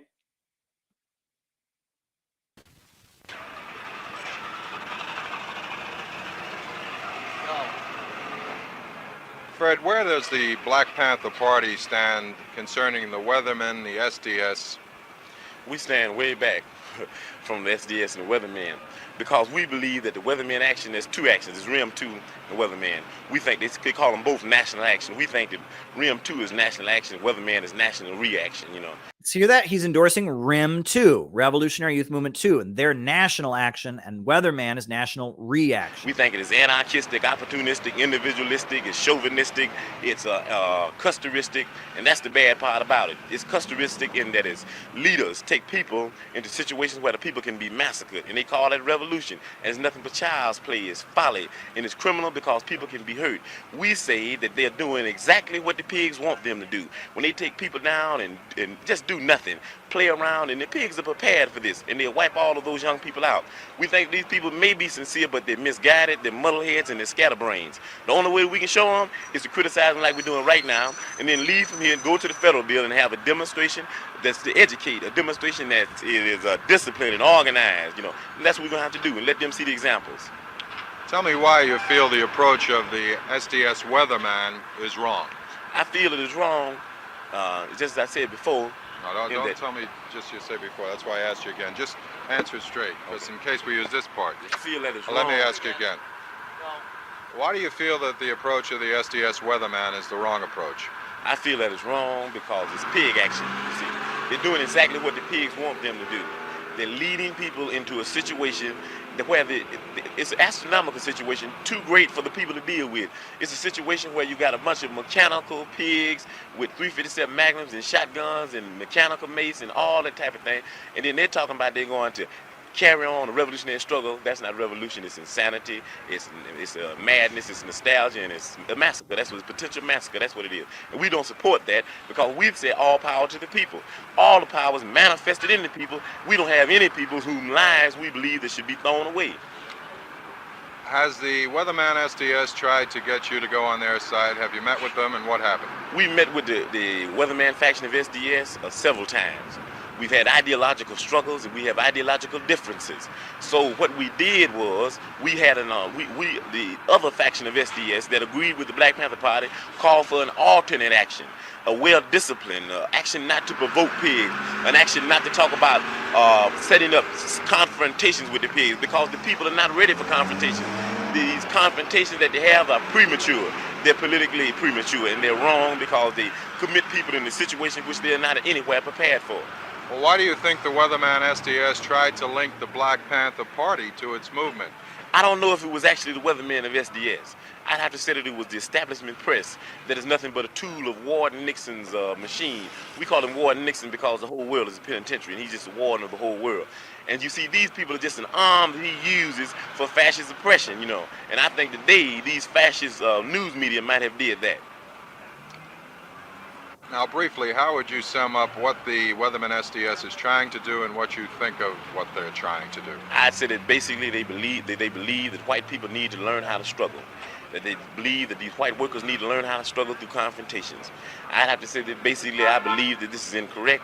I believe that white workers have been struggling. They're some of the most violent people in the world. I believe that what they need is they need a redirection in their ideology and in their politics. They need to know who to struggle against. Absolutely. That's what I just told you all, right? We don't have to go out and convince the working class to be violent. We don't have to go out and convince the working class to struggle. We have to teach them who to struggle against. That's what I was just telling you all. Fred Hampton just said it better than I could say it. So there you go, right? That advocating violence, encouraging people to engage in confrontations with the government isn't necessary, right? Workers need to start to begin to learn that their job is to struggle against the bosses. And until they do this, then struggle is incorrect. It's like no struggle at all. We say that if you don't struggle correctly, you shouldn't struggle. But you should struggle. We said dare to struggle and you dare to win, dare not to struggle and you don't deserve to win. But we have to struggle properly. What about the special approach of weatherman, which seems to be violence? Well, you see, I don't think it's really violence, you know what I mean? I think it's just a lot of folly, a lot of child's play. I think that to have violence, you've got to be able to cope with violence, you know what I mean? And that's what the Black Panther Party, a lot of people say we're violent. We're a self-defense organization that believes that the people should be educated what's going on. Yes, we do defend our offices and we do defend our homes. This is a constitutional right. Everybody has, there's nothing funny about that. The only reason they get mad at the Black Panther Party when they do it is for the simple reason that we're political. And they don't want to admit this. There are a lot of young organizations around, but we're a political organization. We're an organization that understands that politics is nothing but war without bloodshed, and war is nothing but politics with bloodshed. That it's just like you stretch something, and it goes, you can stretch things, they'll go into being another thing. If you stretch politics so long, it'll be war, and that's where we're at. Well, then why do you feel it's so important for the Black Panther Party to disavow any real link with the weatherman SDS? I think it's important because there are a lot of people that watch the Black Panther Party for examples. They observe us and participate with us. And if we can be connected up with this, then it would be very unadvantageous to the people and very unadvantageous to the struggle, in that people that claim to be revolutionary would be going down roads that they think might be revolution, but in fact they're not roads of revolution. They'll be going east when their intentions are going west. And also it's important because the chairman Bobby Seale is in town, and he's being tried by this fascist judge Adolf Hitler Hoffman, you know, and he's being tried without a lawyer. And we've got to bring all of the attention and focus on this trial that we possibly can, so that people can understand that these people are more capable of building gas chambers than Hitler ever was capable of building gas chambers. And we're going to have to get together. We're going to have some anti-gas chamber marches, and some anti-fascism marches, and some anti-Hitler Hoffman marches, and some anti-Mussolini Attorney General Mitchell marches, and some anti-Daley and some anti-Hammerhead marches. These are the things we're going to have to do. The people need to be educated. If they're educated, we can resist and we can stop this fascism. Okay. All right. Yeah, wow. There you go. I mean, that's an important clip, and that's Fred Hampton rejecting the Weathermen and embracing RIM 2, the Revolutionary Youth Movement 2, which became the new communist movement. Progressive Labor Party, which is what the question was about, the PLP, the Progressive Labor Party, they were the group that opposed the Black Panthers, opposed the Vietnamese. So yeah, there you go. All right. Now, the next super chat question I got is MH17 now being blamed on Russia. Isn't that like the plane that crashed right after the Ukraine thing happened in 2014? Isn't that what that is? Are they trying to blame that on Russia again? I mean, they've been trying to blame it on Russia for years, and they never have been able to. I mean, that's disappointing. They'll throw anything they can at Russia. I'll have to look at the details of that. I haven't heard everything, but there you go. And then the other question that we've got here is, how do you improve public speaking and discourse skills? Well, this is something I think a lot about, is public speaking, right? That was one of the criticisms someone raised about me. They said, Caleb's constantly thinking about how to speak persuasively. And I thought, damn it, I am going to try to speak as non-persuasively as possible. I am going to try to make sure that no one is ever convinced of what I'm arguing. I'll try to be incoherent so no one can understand what I'm saying. I mean, it's like, give me a break. These people are such idiots. But anyway, public speaking is important, right? I love public speaking. I listen to public speakers all the time. There are a lot of good public speakers out there. If you want to become a good public speaker, there are two things you can do. The first thing you can do is speak. That's really what it gets down to. The more you speak, the better you are. It's just like anything else. It's like dancing, doing gymnastics. The more you do your routine, the more you do it, the better you get at it. Right? And for me, the fact that I get on TV every day and talk has made me much better. You watch my early streams, I'm much less coherent. I'm talking really fast, and Trotsky, and I've learned the art of speaking. Just the more that I do these streams, the more I've been on TV, you learn the art of doing it. So that's one thing. The main thing is to speak. And that's why I'm always encouraging people to speak, right? Like, I mean, I at our events, I'm always trying to find people to speak. And if you want to speak, come to me. Tell me you want to speak, right? Please. There's nothing wrong with that. For years, I always, had this thing. I should wait for them to ask me to speak. No.